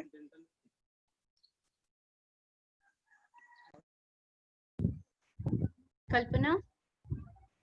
कल्पना आप लाइन पे हो? Yes yes, hello. हाँ जी, आप अपना। मैं भी अभी फील्ड में हूँ, बैगनगर ब्लॉक के नवापाड़ा में, और इसके लिटरली बता रहे हैं जैसे कि हमको 2015 में हम लोग नवापाड़ा में पहुंचे थे, हमको टोटल 17 बच्चे मिले थे यहाँ पे। तो उसमें से ज्यादा सीवियर एक लड़का है पिंटू, पास से देखा, ये पिंटू की कंडीशन इस तरह से हो गई है, मतलब इतना ज्यादा हो गया। जब हमने स्टार्ट किया था 2015 में टेबलेट और पानी, वो खाने से 1 साल के अंदर बच्चा मतलब लकड़ी लेके चलता था, उसने लाठी छोड़ दी थी, बिना लकड़ी से चलने लगा था। लेकिन अभी उसकी कंडीशन 2-3 साल से इतनी बुरी हो गई, उसने दवाई खाना छोड़ दिया, प्लस दूसरी स्कूल में जाने लगा पढ़ने। तो वहां पे स्कूल पे जाता था, एक बच्चे ने उसको धक्का मारा, तो उस वजह से उसकी हड्डी थोड़ी क्रैक हो गई। तो 3 साल से ये बच्चा अभी व्हील चेयर पे ही बैठा है। मतलब अभी बीच में उसकी मदर से बात हुई थी हमारी, तो उसकी मम्मी ने बोला कि अभी उसके बीच में इतनी कंडीशन हो गई थी, ये सही ढंग से खाना भी नहीं खा रहा था, लेकिन अब थोड़ा थोड़ा इसमें सुधार आ रहा है। अभी पानी सेफ पानी पी रहे हैं ये लोग। करके हाथ दिखाना। अभी आप इसकी कंडीशन देख सकते हैं, क्योंकि ये अपने पैरों पे खड़ा नहीं हो सकता अभी पैर पे।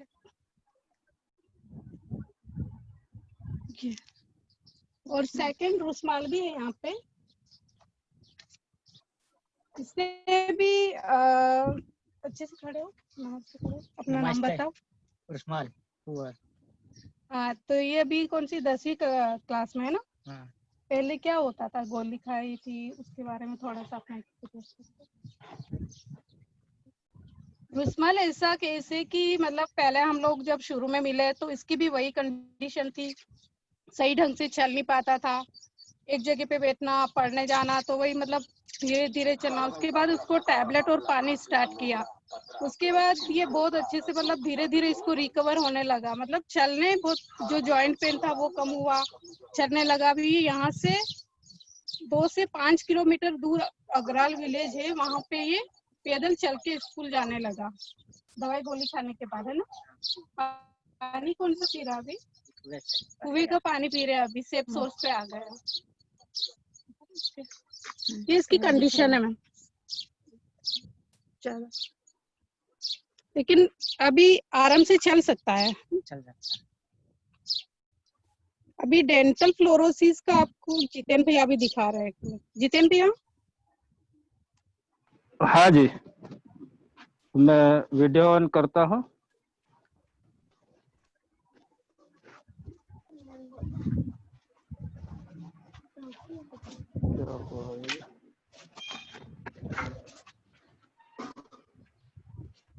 मेरा वीडियो। हेलो। हाँ जी, हेलो। हाँ जी। जी मैडम, मैं आपको डेंटल फ्लोरोसिस दिखाता हूँ।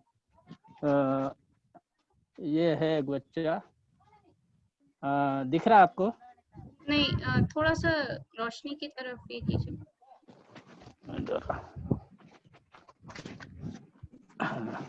अब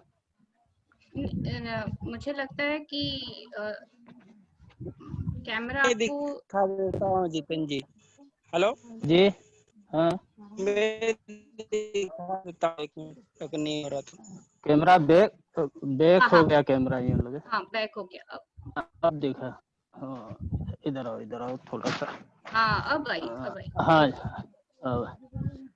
ये नवापाड़ा के बच्चे हैं, इसको मीडियम डेंटल फ्लोरोसिस है, कह सकते हैं अपन। और ये तोलू है, ये तोलू है। इसके साथ भी हमने काफी टाइम काम किया। थोड़े से ऐसे करके दिखाओ। हाँ। ये तोलू है, इसके भी काफी दांत खराब हो चुके हैं। और एक ये बच्ची है, इसके भी काफी दांत खराब हो चुके हैं।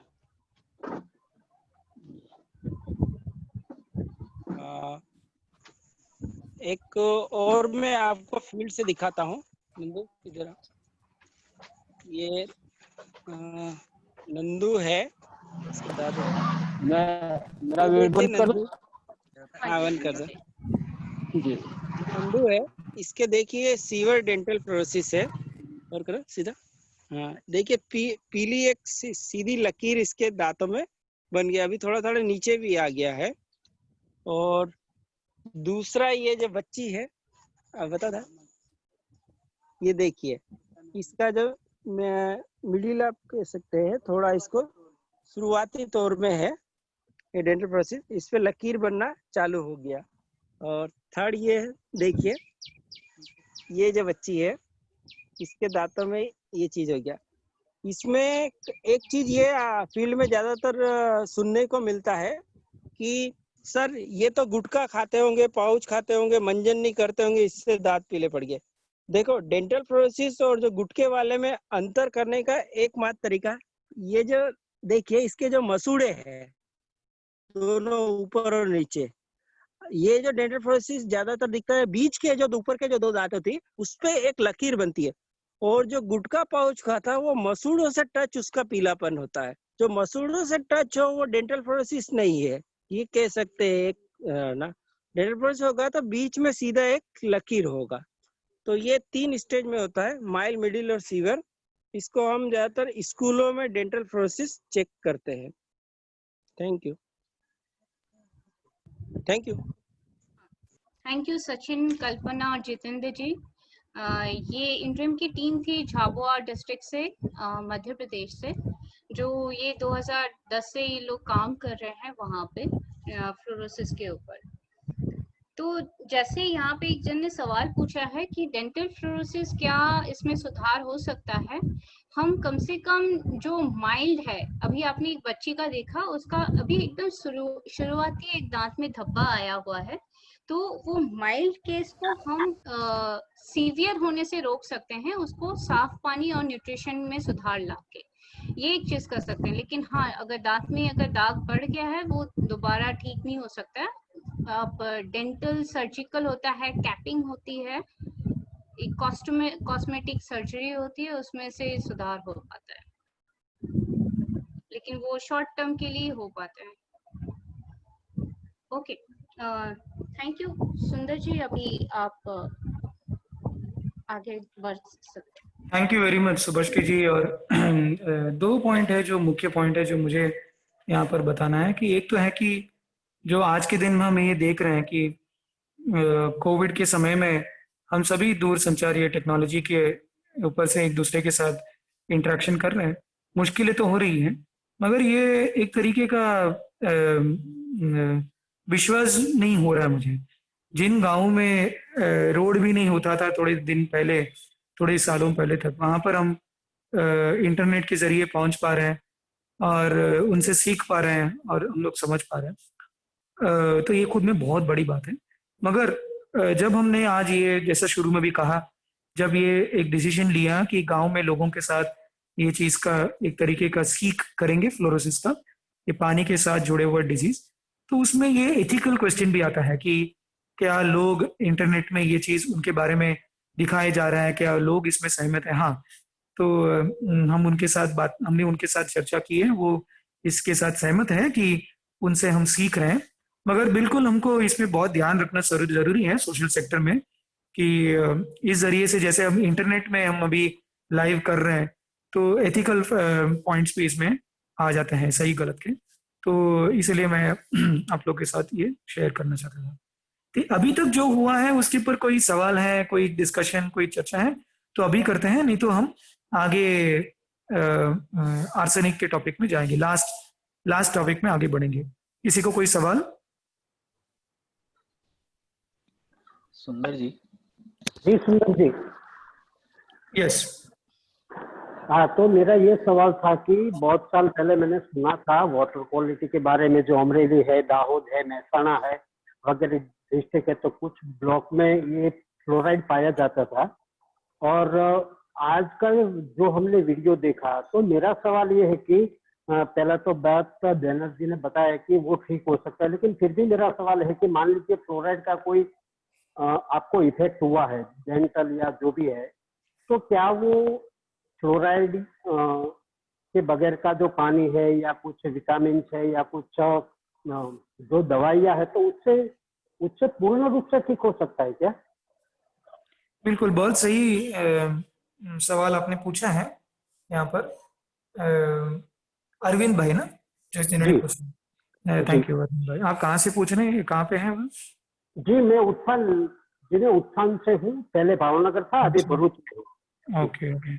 तो हाँ बिल्कुल आपकी बात सही है। और गुजरात में क्या हो गया ना कि ये फ्लोरोसिस का प्रॉब्लम थोड़ा भी ध्यान में नहीं आ रहा है, कि मतलब कि ये है बिल्कुल और सभी जगह है, मगर ये इसके ऊपर नजर अभी ज्यादा नहीं हो रहा है। जब हम जब देख रहे हैं कि ये सारे तरफ फैला हुआ है, गुजरात में अभी सभी तरफ गुजरात में है, तो इसमें देखा जाए तो कोई भी बीमारी है, अभी लोग तो बोलते हैं कहीं कहीं कैंसर भी ठीक हो जाता है ना। तो फ्लोरोसिस अगर देखेंगे तो फ्लोरोसिस एक चीज नहीं है। फ्लोरोसिस की वजह से आपके जो इंटेस्टाइन है उसके अंदर न्यूट्रिएंट में जो अंदर जाना, मतलब आयरन, लोहा शरीर में एब्जॉर्ब होना, उसका प्रॉब्लम होता है, तो एनीमिया हो जाता है। फ्लोरोसिस में आपको हड्डी में ये चला जाता है फ्लोराइड, तो उसके वजह से प्रॉब्लम होता है। फ्लोरोसिस में थायराइड का प्रॉब्लम होता है। फ्लोरोसिस की वजह से आपको तरह तरह के प्रॉब्लम होते हैं।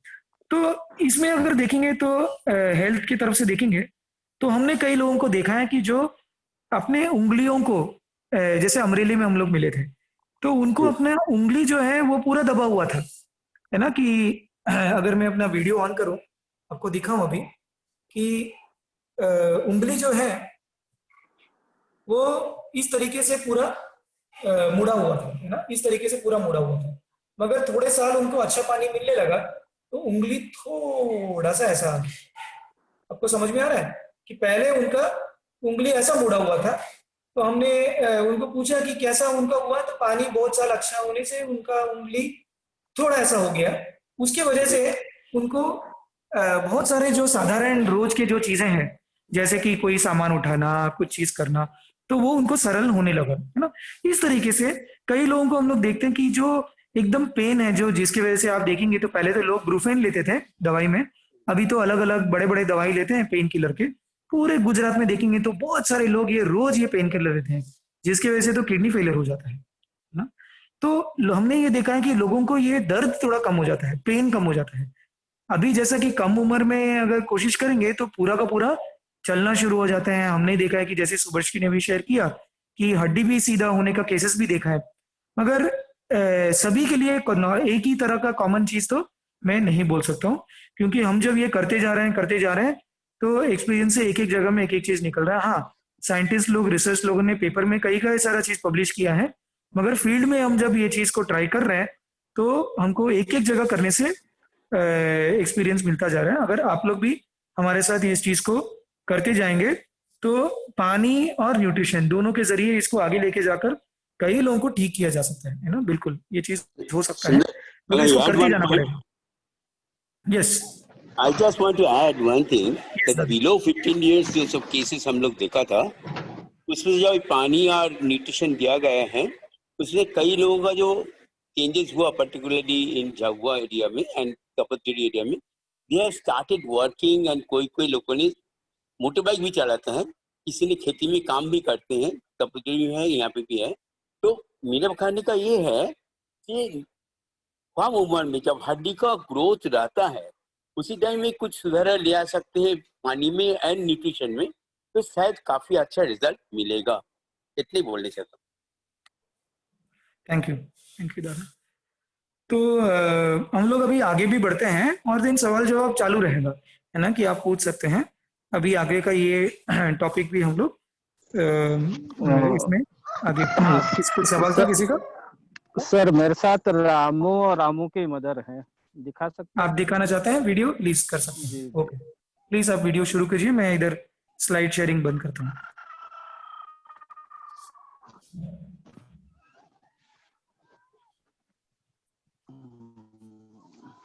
यस, आप बता सकते हैं कि आप क्या शेयर करना चाहते थे।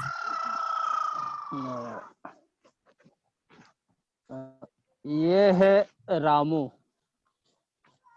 ये काफी बड़ा, इसके पांव धनुष आकार के थे, लेकिन आज देख सकते हैं सीधा हो चुका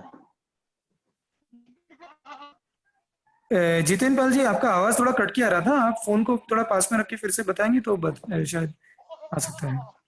जी सर, ये रामू है नवापाड़ा का, इसके साथ हमने काम करा। शुरू में जब ये इसके काफी पाँव धनुष आकार में थे, बहुत ज्यादा टेढ़ा था और यही ले के चलता था, थोड़ा बहुत चल पाता था। लेकिन इसके साथ जब 2015 से काम शुरू करा तो ये बिल्कुल सीधा हो चुका है अभी। बिल्कुल बिल्कुल। और ये 3-4 साल 5 साल का समय है जिसमें ये हुआ है ना? ये पाँव इसके देख सकते हैं आप, बिल्कुल सीधे हैं अभी, बिल्कुल धनुष आकार में पाँव नहीं है इसके। बहुत अच्छे। और साथ ही इनकी मदर भी बता सकती है कि कैसा था ये शुरू में।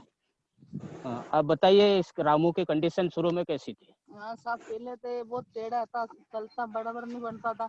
अभी तो बढ़िया सीधा हो गया और रोड भी दे अच्छा चलता अभी। जी ठीक है, अभी ठीक चलता है। बहुत अच्छा, बहुत अच्छा। जितेंद्र जी, वो उसको ट्रीटमेंट क्या दिया गया 5 साल में, वो थोड़ा उनसे पूछिए ना, उसकी क्या क्योर दिया गया? क्या किया गया था जब ये सीधा हुआ? दवाई दी थी। जोर से बोलिए। दवाई सब शुरू से दवाई गोली चालू करी थी, वो इसने बराबर पी। जब इसका पैर सीधा हुआ फिर वो पिलाने के सब दिया था। और पानी के लिए दिया था नहीं, वो पानी सालने का वो सब दिया था। फिल्टर? हाँ फिल्टर, जब ये ठीक हुआ।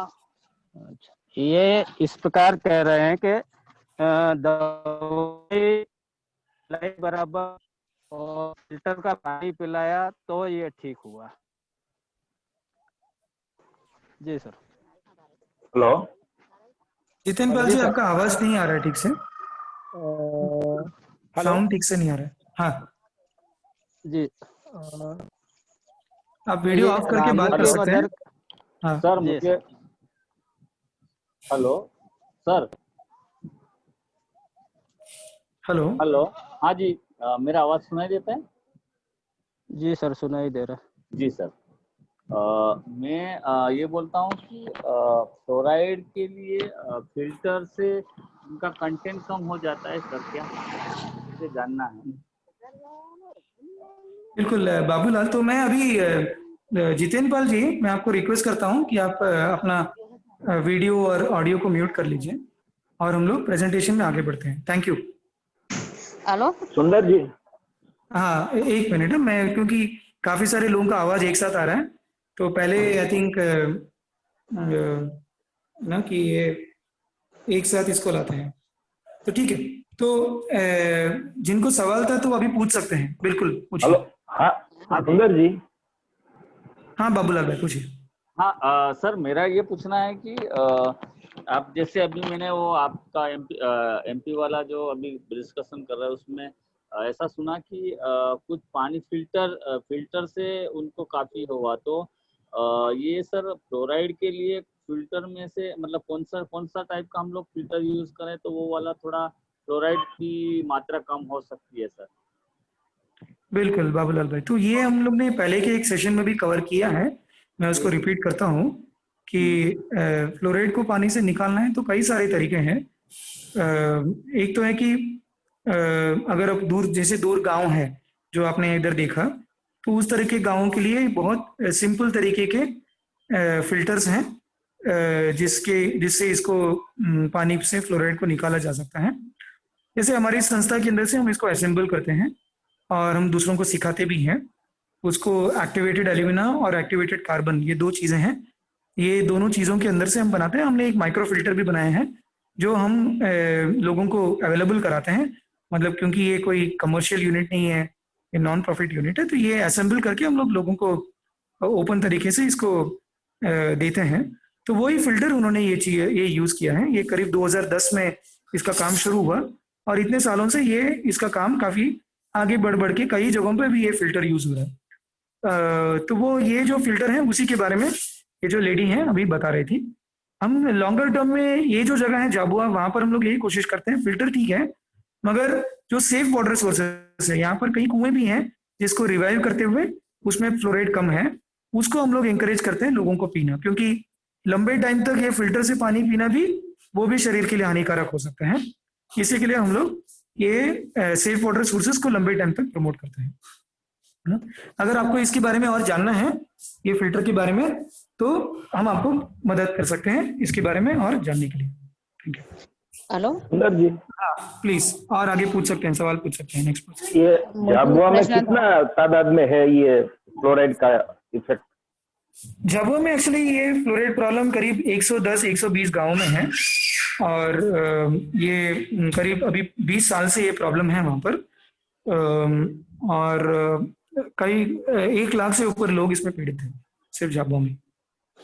तो सर इनरेम किस टाइप का इंटरवेंशन करता है उधर, और कोई आई थिंक इसके ऊपर आई थिंक और चर्चा हम लोग डिटेल में कर सकते हैं, मगर अगर एकदम फोकस तरीके से समझें तो हम लोग एक पानी की नजर से और एक न्यूट्रिशन की नजर से, ये दोनों तरफ से हम लोग फोकस करते हैं।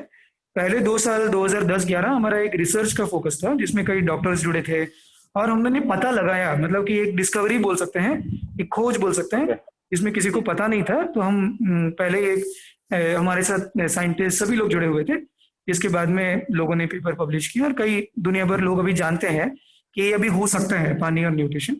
एक बार वो होने के बाद पानी के लिए अलग अलग तरीके और न्यूट्रिशन के लिए अलग अलग तरीके हमने वहां पर निकाले हैं, जिसमें न्यूट्रिशन में हम तो ज्यादातर लोकल फूड पे जाते हैं, पोवाड़िया है, वहां पर लोकल भाजी है, तिल चिक्की है, बहुत सारी चीजें हैं, सोया बड़ी है, नहीं तो न्यूट्रिशन सप्लीमेंट है जो कई लोगों को कम टाइम तक हम लोग देते हैं। तो इस तरह के कई तरीके हैं। पानी के ऊपर तो आप जानते ही हैं कि कई सारी चीजें हैं जो हो सकते हैं, फिल्टर से लेकर सेफ सोर्स से लेकर वाटर कंजर्वेशन से लेकर तरह तरह की चीजें हैं जो हम वहां पर करते हैं, मगर मेन फोकस है पानी और न्यूट्रिशन। ये 2 चीजें, उसको करने के तरीके तो सबके अलग अलग हैं, हर जगह में अलग अलग है, मगर मेन फोकस है पानी और न्यूट्रिशन। न्यूट्रिशन में कैल्शियम, मैग्नीशियम और विटामिन सी, इसमें करेंगे तो ये चीज में सुधार हो सकता है लंबे टाइम तक। आप कंटिन्यू करेंगे तो, आप एक दिन करके छोड़ देंगे, 1 महीने करके छोड़ेंगे तो इसमें सुधार नहीं आएगा। कोई बार बार सवाल पूछ रहे हैं, आप प्लीज पूछ लीजिए। श्योर।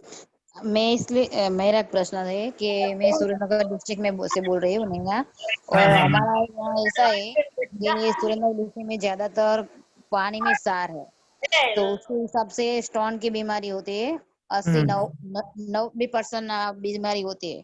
तो ज्यादातर क्या करते हैं, फिल्टर का पानी यूज करते हैं। तो फिल्टर का पानी भी अच्छा तो इतना नहीं है, क्योंकि उसमें पैरों का, जोड़ों का दर्द होता है, और 40-45 साल तक हो जाते हैं तो 100% हो जाता है सबको बीमारी। उसको ऐसा बोल रहे हैं कि कैल्शियम, विटामिन सी वो यूज करे, पर इनसे भी आपका सूचन ज्यादा है कि जो उसे आगे क्या कर सकते हैं, क्योंकि यहाँ 90% सबको स्टोन की बीमारी है। ओके। उसमें आगे क्या कर सकते हैं? नहीं, आपने 2 चीजें कहा, एक तो स्टोन की बीमारी है, उसके बाद शरीर में जो जैसे कि जो डिचका है ना, तो 2 चीजें हैं, एक तो स्टोन है और दूसरा शायद सुरेंद्रनगर में कहीं पर भी जाएंगे तो आपको फ्लोराइड मिलता ही ना, हमारा अनुभव ही है ना, बच्चों के दांत को देखेंगे तो ऐसा पीला दाग मिलता ही है।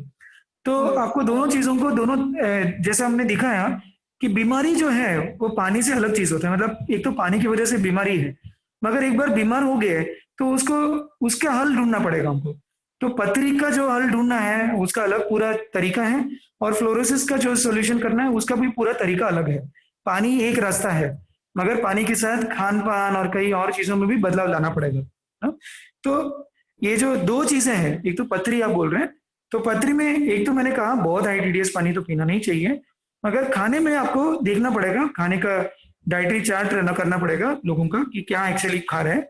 तो उसके अंदर से जो चीजें पथरी, जिसके से पथरी बढ़ता है, उसको हमको जांच करके देखना पड़ेगा कि वो चीजें कम करें ना पथरी के अंदर।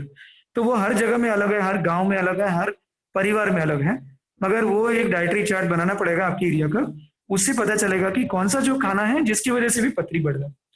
और फ्लोराइड का, जैसे मैंने आपको कहा, फ्लोराइड पानी में से देखना पड़ेगा फिल्टर के बाद भी है क्या, नहीं तो ऐसे फिल्टर्स की कोई भी तरीके का बरसाती पानी कुछ करना पड़ेगा जिससे फ्लोराइड निकले, और लोकल खाने के अंदर से कैसे ये न्यूट्रिएंट्स को बढ़ाए ना, जो मैंने आपको कहा। अगर ब्रीफ में कहा जाए तो ये सभी चीजें हैं। और मैं अभी सभी को कह रहा हूँ कि आप लोग में से किसी को भी लोकल लेवल में सपोर्ट चाहिए और आपको अगर आगे काम करना है तो प्लीज हमको मैसेज कीजिए, कॉल कीजिए, इस सेशन के बाद भी कभी भी कांटेक्ट कीजिए, हमारे नंबर्स आपके पास है व्हाट्सएप ग्रुप में, तो हम लोग आपको फुल तरीके से सपोर्ट करेंगे आपके जगह में ये सब प्रॉब्लम में काम करने के लिए ना। ये ऐसा नहीं है कि सिर्फ हम लोग ये जूम में सेशन करेंगे, मगर इसके आगे आपको काम करना है तो फुल सपोर्ट हमारे तरफ से आपको मिलेगा। Thank you. हाँ ठीक है। कोई और सवाल किसी का कि मैं आगे बढ़ूं? ओके, तो मैं आगे बढ़ता हूं। तो इसमें जो आर्सेनिक का प्रॉब्लम है, जो गुजरात में मैंने कहा कि गुजरात में अभी शुरू हो रहा है, तो उसमें मेन दो आपको स्किन में दिखाई देगा, चमड़ी के ऊपर दिखाई देता है, उसके बारे में थोड़ा मैं बात करूंगा। और आगे जाकर ये कैंसर होता है, मगर ये जरूरी नहीं है, जैसे कि फ्लोरोसिस में ये जरूरी नहीं है कि दांत के पीलापन के बाद ही हड्डी खराब हो। आपका दांत एकदम सही हो सकता है फिर भी हड्डी खराब हो सकता है। इसी तरह आर्सेनिक में आपको स्किन एकदम ठीक हो सकता है फिर भी कैंसर हो सकता है आर्सेनिक के वजह से। जो लंग कैंसर, किडनी कैंसर और ब्लैडर कैंसर, ये 3 तरीके के कैंसर हैं जो आर्सेनिक की वजह से ज्यादा होते हैं। और इसमें जो स्किन का प्रॉब्लम है वो आपको, हेलो, कुछ सवाल पूछना आपको?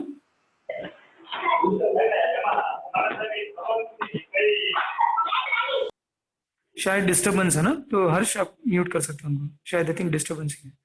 सवाल है तो प्लीज पूछ सकते हैं आप। Okay, thank you. तो इसमें आर्सेनिक में अगर आप देखेंगे तो ये 2 मेन टाइप के जो हैं, आपको चेहरे में इधर फोटो में दिखने में थोड़ा खराब लग रहा होगा, मगर मैं कुछ नहीं कर सकता हूँ क्योंकि ये प्रॉब्लम ही इस तरह की का है ना। हमारे साथ जुड़े हैं डॉक्टर कुणाल कांति मजुमदार, जो हमको ये आर्सेनिक की चीज में एक्सपर्ट है, तो उनकी तरफ से ही मैंने ये फोटोज लिए हैं यहाँ पर। और ये जो डार्क स्पॉट्स हैं, जो एक तरीके का इसमें एक निशान है मेलानोसिस का, और दूसरे केराटोसिस में इस तरीके का चमड़ी कटता है। जैसे आप देखेंगे तो कई और रीजन की वजह से भी ये होता है, जैसे पहले भी हम लोग ने फ्लोरोसिस में भी देखा कि जैसे कि जो सॉल्ट पैन में काम करते हैं, अघारिया जो काम करते हैं, उसमें जो क्षार की वजह से, सॉल्ट की वजह से अलग टाइप के निशान पड़ते हैं ना पैर में। आप में से कई लोग जो कोस्टल में देखे होंगे अघारिया को, जैसे कि गुजरात में देखे होंगे, तो मगर वो अलग दिखता है यहाँ इससे, है ना। तो ये जैसे कि सुभाष ने स्क्रीनिंग कहा था कि ये एक फर्स्ट लेवल का स्क्रीनिंग कर सकते हैं इस तरीके के ब्लैक स्पॉट्स, नहीं तो कटिंग अगर दिखता है तो। और फील्ड में जब जाते हैं आर्सेनिकोसिस के लिए, तो पहले तो जैसा मैंने कहा कि पहले तो फील्ड टेस्ट है आर्सेनिक के लिए, उसमें कंफर्म कीजिए। देन उसके बाद कोई स्किन प्रॉब्लम देखिए, डार्क स्पॉट्स नहीं तो स्किन कट, और बाद में अगर उस जगह में एक अलग कैंसर हो रहा है तो किस टाइप के कैंसर हो रहा है वो आप देखेंगे तो थोड़ा और डीप जा सकते हैं ना आर्सेनिकोसिस के ऊपर। अभी क्योंकि समय बढ़ता जा रहा है तो मैं आगे बढ़ता हूँ, और इसके बाद लास्ट में हम लोग सवाल जवाब लेते हैं।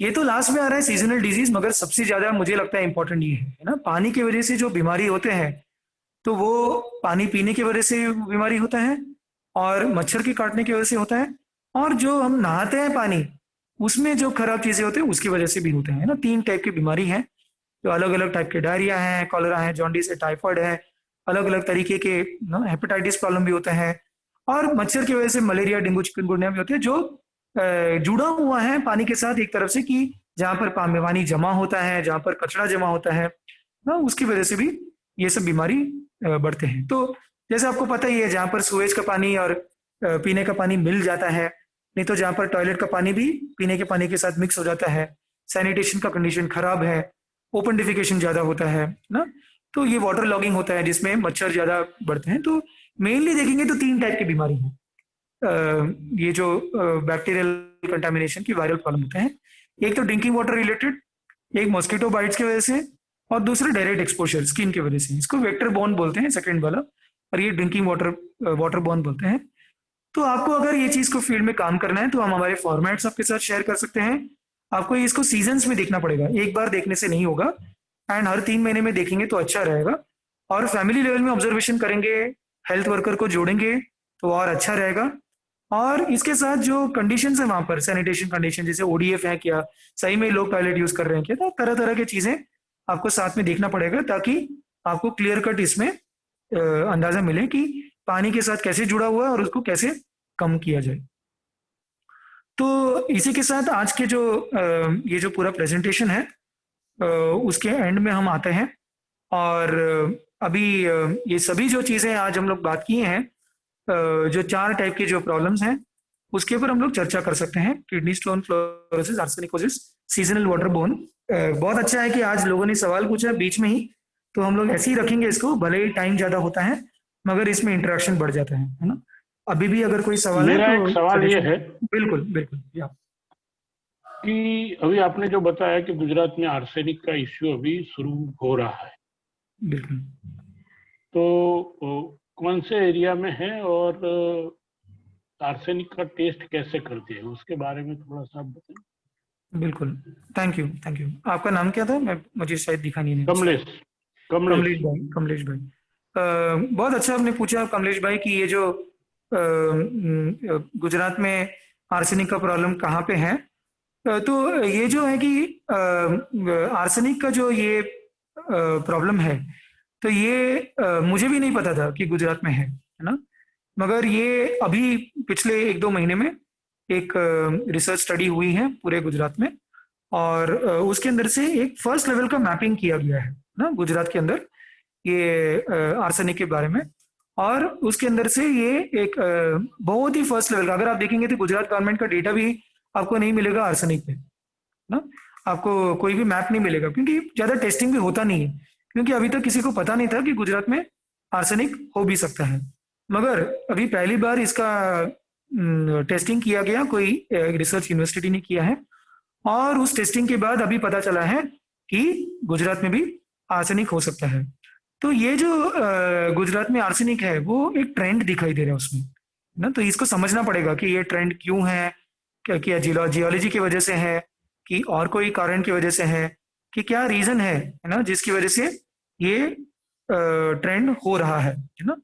तो ये ट्रेंड से क्या पता चल रहा है कि गुजरात में ज्यादातर हमको ये दिख रहा है कि ज्यादा कच्छ के तरफ और कच्छ से लिटिल रन की तरफ आएंगे तो वहां पर डार्क रेड स्पॉट्स, जो ब्राइट स्पॉट्स हैं, वहां पर ज्यादा दिख रहे हैं ना। अगर आप मैं अभी स्क्रीन शेयर करता हूं, अगर आप हमने पहले ही 2 सेशंस के पहले इसके बारे में बात की है।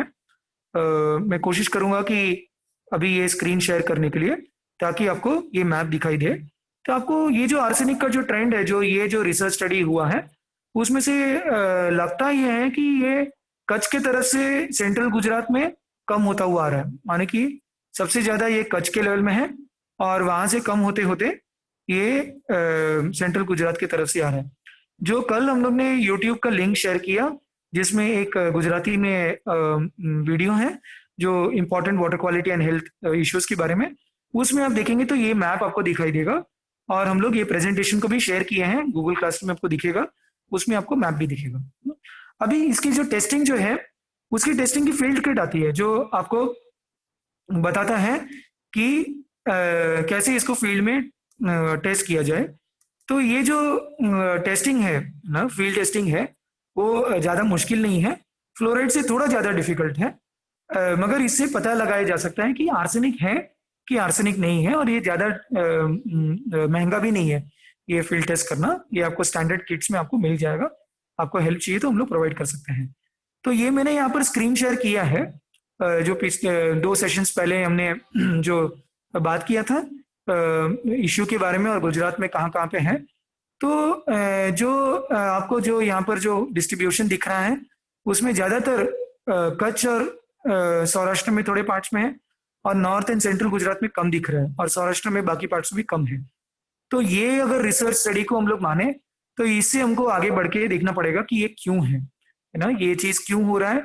और ये university of Manchester and Swiss aquatic institute ने किया है, हम भी अभी तक उन तक ये नहीं किया है, कांटेक्ट नहीं किया है, मगर हम में से कोई एक ग्रुप बना है ये प्रवाह के अंदर से ही। मैं तो सजेस्ट करता हूँ एक सब ग्रुप बना है प्रवाह के अंदर।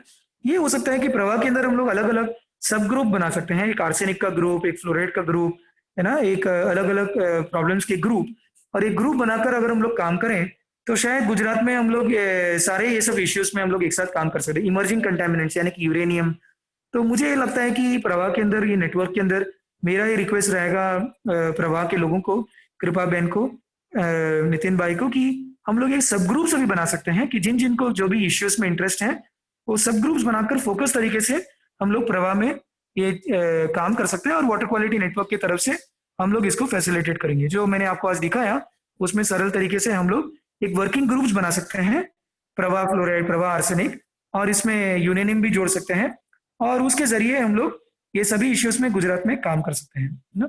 मेरा ये रिक्वेस्ट है, मतलब कि ये तो नेटवर्क है, नेटवर्क में एक साथ डिसीजन होना है, तो हमारे तरफ से ये रिक्वेस्ट रहेगा, उस तरीके से भी हम लोग इसमें फोकस कर सकते हैं, और जिनको जो चीज और जानना है उसमें और डीप में जा सकते हैं, ताकि फील्ड में हम लोग काम कर सकें। तो थैंक यू कमलेश भाई, ये सवाल आपने पूछा तो मुझे याद आया कि पहले हमने प्रेजेंट किया है, तो इसको आप रेफर कर सकते हैं। Thank you. और किसी का कोई सवाल है ना, और कुछ कोई जानना चाहते हैं? समय है हमारे पास, आज हम लोग 1 बजे तक ओपन रखे हैं रूम को, तो और कोई सवाल, कोई चर्चा, कोई सजेशन? सुंदर जी।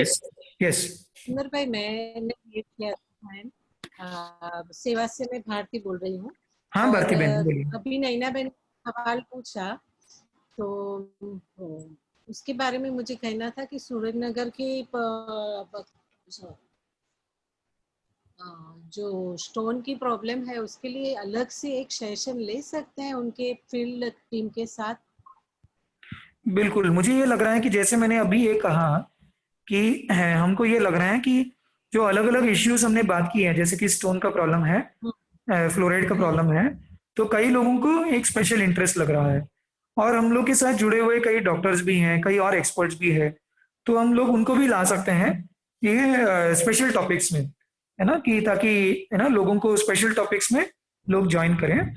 तो उसमें मैं यही सजेस्ट करता हूँ कि एक वर्किंग ग्रुप्स हम लोग बना सकते हैं अभी ये वाटर क्वालिटी के ऊपर, जैसे कि स्टोन के ऊपर, पथरी के ऊपर एक ग्रुप, फ्लोरोसिस के ऊपर एक ग्रुप, आर्सेनिक के ऊपर एक ग्रुप, सैलिनिटी, तो ऐसे बनाएंगे तो भारती बहन मुझे लगता है कि हम लोग जरूर, हम लोग तो हैं इधर यही चाहते हैं कि अभी ब्रॉड लेवल पे कर रहे हैं और उसके बाद स्पेसिफिक लेवल पे हम लोग फोकस करें, ताकि एक एक जगह में फील्ड में आप लोग प्रोग्राम बना सकते हो ना इस चीज में। तो बिल्कुल हाँ, जरूर ये चीज को कर सकते हैं, और हम लोग ये चाहते हैं कि ये इसको, क्योंकि यहाँ पर कई संस्थाएं हैं, तो उसको हम लोग ये वाटर क्वालिटी नेटवर्क के जरिए इसको फैसिलिटेट कर सकते हैं एज वर्किंग ग्रुप, है ना, एक एक वर्किंग ग्रुप बने।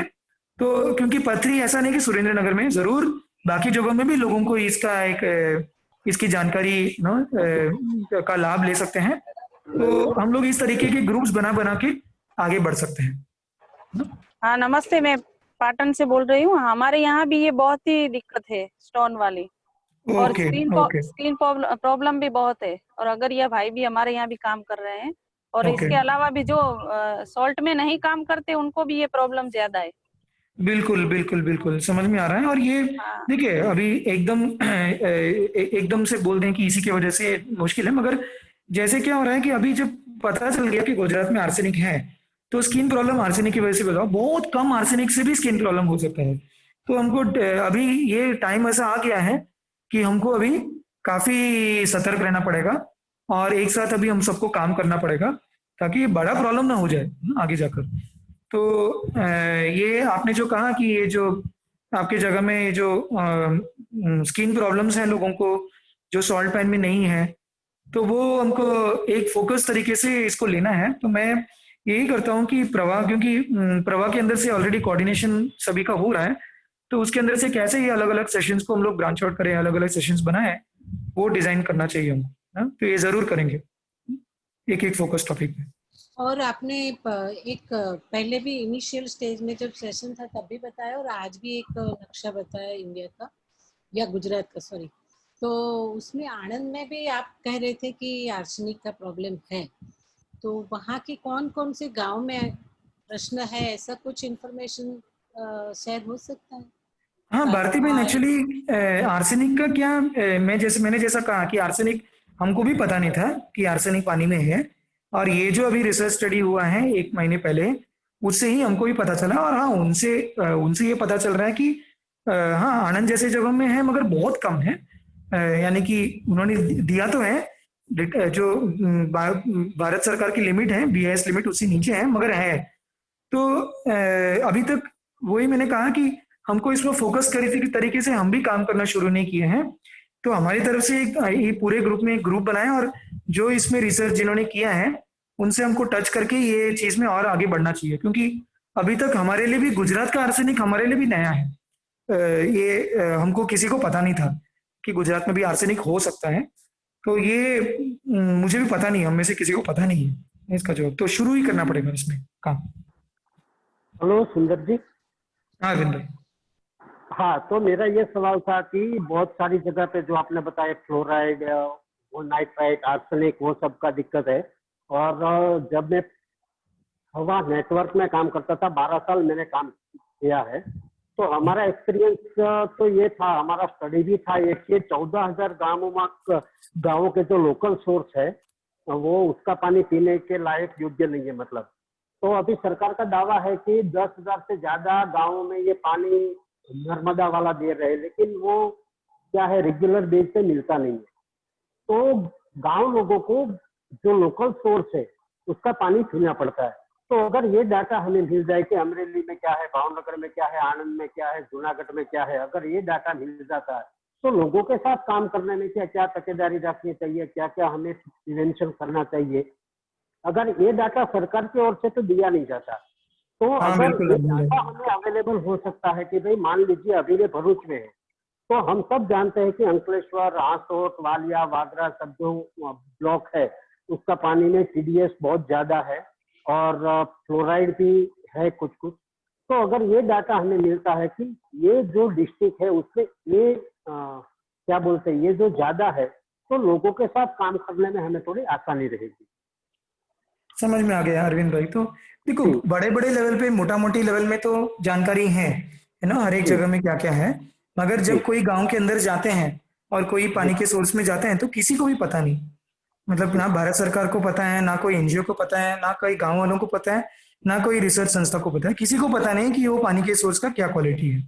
तो एक मोटा मोटी लेवल में हाँ जानकारी ऐसे बोल सकते हैं, मगर मुझे ये लगता है कि ये प्रवाह नेटवर्क के अंदर से हमको डाटा जनरेट करना चाहिए।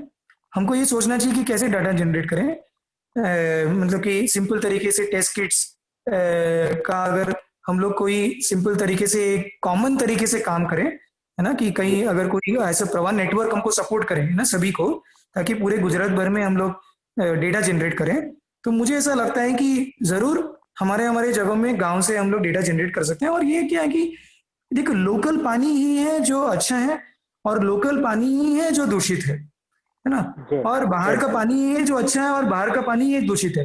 ये कोई जो है ना कि ना बाहर का पानी ना लोकल पानी का नहीं है। जब तक किसी को जांच नहीं कर सकते हैं तब तक बोल नहीं सकते हैं, है ना। तो हमने ये देखा है कि पूरे गांव में अगर 300 कुएं हैं तो उसमें से 200 कुएं में प्रॉब्लम है, 100 कुएं में ठीक है। तो जो 100 कुएं में ठीक है तो उसको यूज करें, है ना। तो जांच करना चाहिए और हमको सबको देखना है कि जांच कैसे करें, क्योंकि सिंपल है करना, मगर वो किट हम सबसे पास आए, डेटा जनरेट हो, एक जगह में आए और वो जानकारी सभी जगह पे हो। एज वाटर क्वालिटी नेटवर्क हम लोग ये कर रहे हैं, आपने देखा होगा कि कई सारे जगहों से हमने डेटा वहां पर डाला है, मगर एज प्रवाह में इतने सारे ऑर्गेनाइजेशंस हैं, एक साथ मिलकर हम लोग डेटा जनरेट करते हैं तो वो बहुत अच्छा रहेगा ना। अगर आप जो बोल रहे हो बिल्कुल बात सही है, हमको डेटा जनरेट करना चाहिए एक साथ मिलकर। सुंदर जी, यस हाँ सुंदर जी, मेरा एक सवाल ये स्केलेटल फ्लोरोसिस को लेकर था जो आपने वीडियो बताया, काफी इंफॉर्मेटिव रहा वो वीडियो जो देखा है वो। तो जो जाम्बुआ में जो जिस विलेज के ये प्रॉब्लम बताया, तो ज्यादातर वहां पर जो सोर्स है वाटर सोर्स वो ग्राउंड वाटर सोर्स है, मतलब ट्यूबवेल या ये है वहां पर? बिल्कुल, ये सभी जो सोर्सेज जो जहाँ पर से लोग ये पानी पी रहे हैं हाई फ्लोराइड के, हाँ। वहां पर ज्यादातर लोग पीने का पानी हैंडपंप से लेते हैं। और भले ही कुएं में पानी हो, उनको बोला गया है कि कुएं का पानी खराब है, इसलिए सभी हैंडपंप में चले गए ना। मगर देखिए कुएं का पानी में क्या प्रॉब्लम है कि ज्यादातर ये बैक्टीरियल प्रॉब्लम हो सब हो सकता है, मगर उसमें फ्लोराइड बहुत कम है। एटलीस्ट वहां पर ऐसे गांव है वहां पर भी जहां पर कुएं के पानी में भी फ्लोराइड मिला है, मगर टेस्टिंग करके पता चल जाता है ना। तो ज्यादातर जो इन्होंने जो हाई फ्लोराइड का जो आपको जो देखे केसेस आज, तो मोस्टली देखेंगे वो सभी हैंडपंप से पी रहे हैं और कम से कम 60-70 फीट, 100, 150, 200 फीट और 200 फीट से ज्यादा उस तरीके का जो डेप्थ है वहां से है ये पानी। अच्छा, तो अगर वो सेफ वाटर सोर्स अगर उनके लिए हमें क्रिएट करना हो, तो मुझे लगता है कि सेफ वाटर सोर्स अगर माना जाए तो वहां पर पाइप वाटर सप्लाई से अगर कनेक्ट कर सकते हैं तो उनके लिए सेफ होगा ना, सरफेस वाटर से मतलब। बिल्कुल, मतलब सरकार तो पिछले 10 साल से देख रहे हैं, अभी भी जल जीवन के अंदर से देख रहे हैं, तो सरकार वही चाहता है। ठीक है, उसमें ज्यादातर क्या प्रॉब्लम है कि ये जो पहाड़ी क्षेत्र है वहां पर पाइप लगा देते हैं, मगर पंप को चलना और पानी को पहुंचना ये बहुत मुश्किल हो रहा है ना, बिकॉज पहाड़ी ऊपर नीचे है। तो इसमें ज्यादातर जो सस्टेनेबल जो लगता है, पीने के पानी बहुत ज्यादा पानी नहीं चाहिए पीने के लिए, है ना। तो पीने के पानी जो ज्यादा चाहिए, तो गांव में जो सबसे ज्यादा सेफ सोर्स है कुआं, उसको कंजर्व करें, उसको प्रोटेक्ट करें और ड्रिंकिंग वाटर के लिए उसको मेंटेन करके रखें। वो झाबुआ के लिए जैसे जगहों के लिए सबसे अच्छा, और गुजरात में भी कई जो ट्राइबल डिस्ट्रिक्ट्स हैं उनके लिए भी सबसे अच्छा वो एक तरीका डेफिनेटली होना चाहिए, ताकि वो तो एक बैकअप हमारे साथ है ही, उसके बाद कोई पाइपलाइन बनाए कुछ बनाए वो अलग बात है, मगर गांव का सेफ सोर्स 1-2 सोर्स रखना ही चाहिए सभी गांवों को, जो सिर्फ ड्रिंकिंग वाटर पर्पज से यूज करें। बिल्कुल मल्टीपल ऑप्शंस होना चाहिए लोगों को। अच्छा, दूसरा एक सवाल था सुंदर जी, जैसे फ्लोरोसिस में, स्केलेटल फ्लोरोसिस में, उसमें कोई एज का फैक्टर काम करता है? जैसे मान लीजिए कि आपने बताया जैसे कि 1 यूनिट फ्लोराइड है जो 40 यूनिट कैल्शियम को डिस्ट्रॉय करता है, तो जैसे जैसे जैसे एज बढ़ती है वो ज्यादा मतलब इसके लिए उनको ज्यादा स्केलेटल फ्लोरोसिस के चांसेस है, ऐसा कुछ है इसमें? और बच्चों में कम है? इसमें 2-3 फैक्टर्स हैं। एक फैक्टर है कि ये जमता रहता है ना, जितना जमेगा आपको प्रॉब्लम है, तो जितना ज्यादा साल आप ये पानी पियेंगे फ्लोराइड वाला कि कोई भी आर्सेनिक वाला, उतना आपको जमता जाएगा और उतना शरीर के अंदर प्रॉब्लम है। पहले तो एक बात है, तो इसीलिए आपका ज्यादा उम्र बढ़ता है तो फ्लोराइड ज्यादा आपको जमा है तो आपको प्रॉब्लम बढ़ता जाता है। दूसरी बात जो है कि जो कैल्शियम के साथ इसकी जिसका जो रिश्ता है वो कब होता है, एक तो है कि प्रेगनेंसी और लैक्टेशन जो 2 साल है महिलाओं का, उस टाइम पे कैल्शियम का नीड ज्यादा है, तो उस टाइम पे जब फ्लोराइड उसके साथ मिलता है कैल्शियम के साथ, तो गर्भवती महिला और लैक्टेटिंग जो महिलाएं हैं उनके लिए बहुत हानिकारक है। ये जो पहला पॉइंट। दूसरा पॉइंट, बच्चे जो हैं ग्रोइंग एज में, उसमें भी उनको कैल्शियम की जरूरत बहुत होती है ना, बोन्स को बढ़ने में, तो उस समय में भी ये इंटरफियर करता है और वहां पर भी वो बहुत तकलीफ पहुंचाता है। तीसरा चीज जो हर एक मनुष्य में 45 के एज के बाद, मतलब 40 ऑन एन एवरेज 45 के पहले बोन डेवलपमेंट होता है और 45 के बाद बोन डीके शुरू हो जाता है ना। तो बोन डीके जब शुरू हो जाता है उस टाइम पे पहले से ही डीके हो रहा है, मतलब बोन डेवलपमेंट नहीं है, बोन सॉर्प्शन बोलते हैं, बोन सॉर्प्शन नहीं हो रहा है, तो ये फ्लोराइड का असर उसके बाद बढ़ जाता है क्योंकि डीके प्रोसेस ऑलरेडी है, उसके ऊपर और एक चीज आ गया ना। तो ये कई 3-4 अलग अलग फैक्टर्स हैं जो मिलता है। उसके बाद ये भी पाया गया है कि जिनका किडनी खराब है, जिनका किडनी मतलब ऐसा नहीं कि किडनी फेलियर, मतलब किडनी बहुत अच्छा फंक्शन नहीं कर रहा है, उनको भी फ्लोराइड फ्लश आउट नहीं होता है बॉडी में।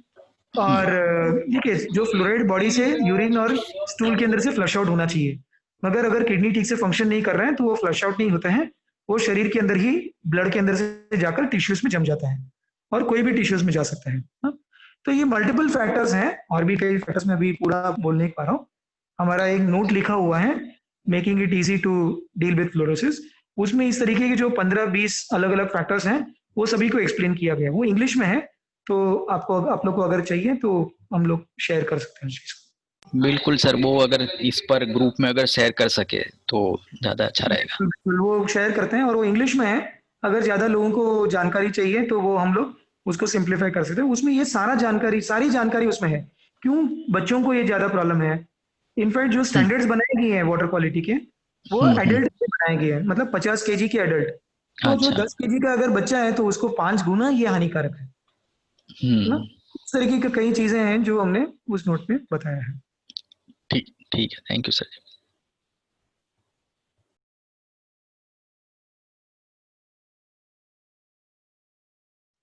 भारती बहन, ये जान के बहुत अच्छा लग रहा है कि सेवा से 25 से ज्यादा लोग हैं और ये हम एक जो फील्ड से भी जो रिक्वेस्ट बार बार आ रहा है उसमें जो अलग अलग जो चमड़ी का प्रॉब्लम, पानी की वजह से जो पथरी का प्रॉब्लम और डिचन का प्रॉब्लम, तो ये सब मिलकर मुझे ऐसा लगता है कि जैसे प्रवाह के अंदर से पूरा जो प्रवाह के अंदर से कोऑर्डिनेशन है उसी के जरिए इसमें काम करना बिल्कुल। हाँ दक्षा बेन,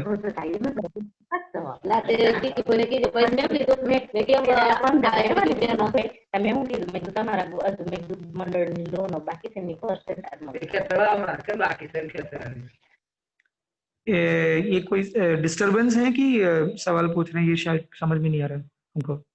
डिस्टरबेंस ही था शायद। Okay thank you. ठीक है, और किसी को कुछ पार्टिसिपेट करना है यहाँ पर तो प्लीज। मैं बताना चाहती थी, शायद ये जल जीवन मिशन के तहत अभी जो गाइडलाइन है और हमारा वाटर क्वालिटी, तो उसको कैसे जोड़ते हुए कुछ प्रेजेंटेशन इसके साथ हो तो लोग हमारे जो है वो अपने गांव में पंचायत के साथ, पानी समिति के साथ इसको जोड़ सकते बात को। ओके भारती बहन, बहुत अच्छा है, क्योंकि हमारा एक पैरेलल काम चल रहा है जिसमें हम विलेज एक्शन प्लानिंग जो है जल जीवन मिशन का, उसके ऊपर काम कर रहे हैं वाटर क्वालिटी अफेक्टेड एरिया के लिए। उसमें आप सेक्शन एल की एक सेक्शन है उसको देखेंगे, वो नंबर 19 से लेके 22 तक वो सब वाटर क्वालिटी के रिलेटेड है, community based water quality monitoring. तो उसके ऊपर हम लोग स्पेसिफिक फोकस कर रहे हैं। तो ये प्लानिंग के जरिए हम लोग को ये लगा कि अब आज तक जो सेशंस हुए वो बेसिक जानकारी की हुई है, इसके आगे हम लोग कम्युनिटी बेस्ड जो मॉनिटरिंग और प्लानिंग इसके पर आएंगे। तो इसको हम लोग अगर आप लोग को सही लगता है तो जल जीवन मिशन का ऑब्जेक्टिव देंगे, क्योंकि अभी देश भर में वही एक कॉमन फ्रेमवर्क है ना। तो जो कम्युनिटी बेस्ड मॉनिटरिंग है उसको, जो ये 4 सेक्शन है जल जीवन मिशन के विलेज एक्शन प्लानिंग में, हम लोग उसी के ऊपर फोकस करके आगे का सारा डिस्कशन कर सकते हैं। ठीक है, शुक्रिया भैया। ओके भारती।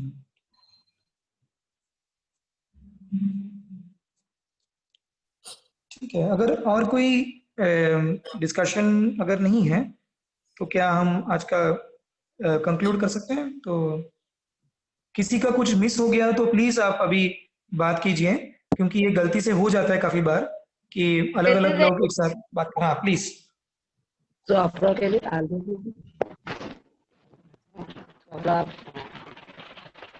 ओके ठीक है, अगर नहीं है तो देन यस, कोई बात करना चाहते हैं? Amar ji. Hello. Yes yes please. सुंदर जी, मैं अमर व्यास बोल रहा हूँ मैसाना डिस्ट्रिक्ट से। यस अमर जी। एक्सलेंट आपका ये जो प्रोग्राम रहा, आप बहुत अच्छी तरह से पूरे इश्यू को हैंडल कर रहे हैं और एक्सप्लेन कर रहे हैं। हमें बहुत काफी कंसेप्चुअल क्लैरिटी बढ़ रही है। और दूसरा, हम मैसाना में जो काम कर रहे हैं वो प्रभा के साथ मिलके हमने 1-2 स्ट्रक्चर्स भी किए थे और उसको स्केल अप करके डिस्ट्रिक्ट अथॉरिटी के साथ में रह के थोड़ा प्रोग्राम भी किया था। तो ये पूरा जो कंपाइलेशन है, हम ऐसा सोच रहे हैं कि इस पूरी चीज को समझ के फिर इसको ग्राउंड लेवल पे जो हम उतारना चाहते हैं, जैसे कि फ्लोराइड का जो प्रॉब्लम है और काफी ऑपरेशंस, क्योंकि मैं यहाँ पे बीजे मेडिकल कॉलेज में हूँ, सिविल हॉस्पिटल में। तो जो सॉरी अमर जी, एक मिनट, ये मॉडरेटर हर्ष को मैं रिक्वेस्ट करता हूँ कि दूसरे कोई हैं तो उनको म्यूट कर दीजिए ना, क्योंकि वो डिस्टर्बेंस ही लग रहा है। थैंक यू अमर भाई, आप प्लीज कंटिन्यू कीजिए। तो हेल्थ रिलेटेड जो भी प्रॉब्लम्स क्रिएट हो रहे हैं मैसाना डिस्ट्रिक्ट में, और जो बड़े बड़े जो ऑपरेशंस हो रहे हैं, तो इस पूरी चीज को हमने जो आपका जो वीडियो देखा वो रूरल में आपने जो दिखाया, तो उसके प्रिवेंशन के लिए, तो इस पूरी चीज को हम किस तरह से एक लॉन्ग टर्म प्लान करके हम इम्प्लीमेंट कर सकते हैं, और वहाँ का जो पॉलिटिकल सिस्टम और वहाँ की जो कलेक्टर वगैरह जो भी सिस्टम है, उस सिस्टम को साथ में लेके किस तरह से चल सकते हैं, वो इसके बाद वाला जो भी हमारा सेशन है, अगर इसमें अगर फोकस होता है, और फाइनेंशियल प्लान किस तरह से कर सकते हैं CSR को साथ में लेके, क्योंकि हमारे यहाँ पे ONGC का भी सेटअप है, तो उसको भी किस तरह से साथ में लेके हम चल सकते हैं, वो जरा अगर हम आपको बताएंगे तो हम अच्छी तरह से इस पूरी चीज को इम्प्लीमेंटेशन पे ले जा सकेंगे। बिल्कुल अमर भाई, एक्चुअली इनफैक्ट हम लोग ये प्रिफर करते हैं कि कोई भी जिला हो, डिस्ट्रिक्ट हो, तो उस डिस्ट्रिक्ट में सारे जो स्टेक होल्डर्स हैं ना, सरकार के हैं, डिफरेंट डिपार्टमेंट्स हैं, सिर्फ पानी का ही नहीं, हेल्थ डिपार्टमेंट है, ICDS है, एजुकेशन है, एग्रीकल्चर है, वाटरशेड है, उनके साथ जो NGOs हैं, बाद में जो यूनिवर्सिटीज है, ये सभी मिलकर एक प्लेटफॉर्म पे आ जाए, एक डिस्ट्रिक्ट में एक सिंगल प्लेटफॉर्म बन जाए, है ना, इस इश्यूज के लिए।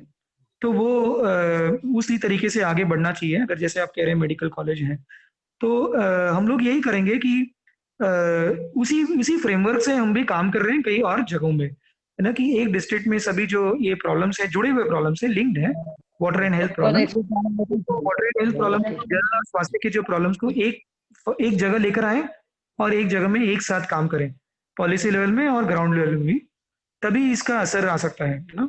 तो हमारे आगे के सेशन, जैसे भारती बेन ने भी कहा, कम्युनिटी लेवल से शुरू होकर डिस्ट्रिक्ट लेवल तक कैसे आगे हम लोग इसको लेके जा सकते हैं, उसके ऊपर हमारे सारे अगले सेशंस होंगे, है ना। तो कम्युनिटी लेवल में जो प्लानिंग है, मॉनिटरिंग है, डिटेक्शन है, और बाद में जल जीवन मिशन जैसी प्रोग्राम्स हैं। नहीं तो जो बाकी प्रोग्राम्स है, जैसे हमको कई लोगों को पता नहीं कि एक नेशनल प्रोग्राम है फ्लोरोसिस का, गुजरात में भी है और जब राजस्थान में भी है। जब तक हमने उसको अप्रोच नहीं किया, जब तक हमने उसको एक्टिवेट नहीं किया, तब तक उसका कोई असर नहीं था। मगर अब जब करने लगे तो वो अभी चालू हो गया वो प्रोग्राम, है ना। तो इस तरीके के कई अपॉर्चुनिटीज हैं सिस्टम के अंदर, हमको टैप इन करना और उसका लाभ उठाना। और गुजरात में जरूर हम लोग सब मिलकर गांव से लेके सिस्टम लेवल तक, है ना, ये सारे लेवल्स में हमको साथ में काम करना है। और डेफिनेटली पॉलिटिकल सिस्टम को भी इसमें एक्टिवेट करना है। हम सब डेफिनेटली इसमें साथ में हैं।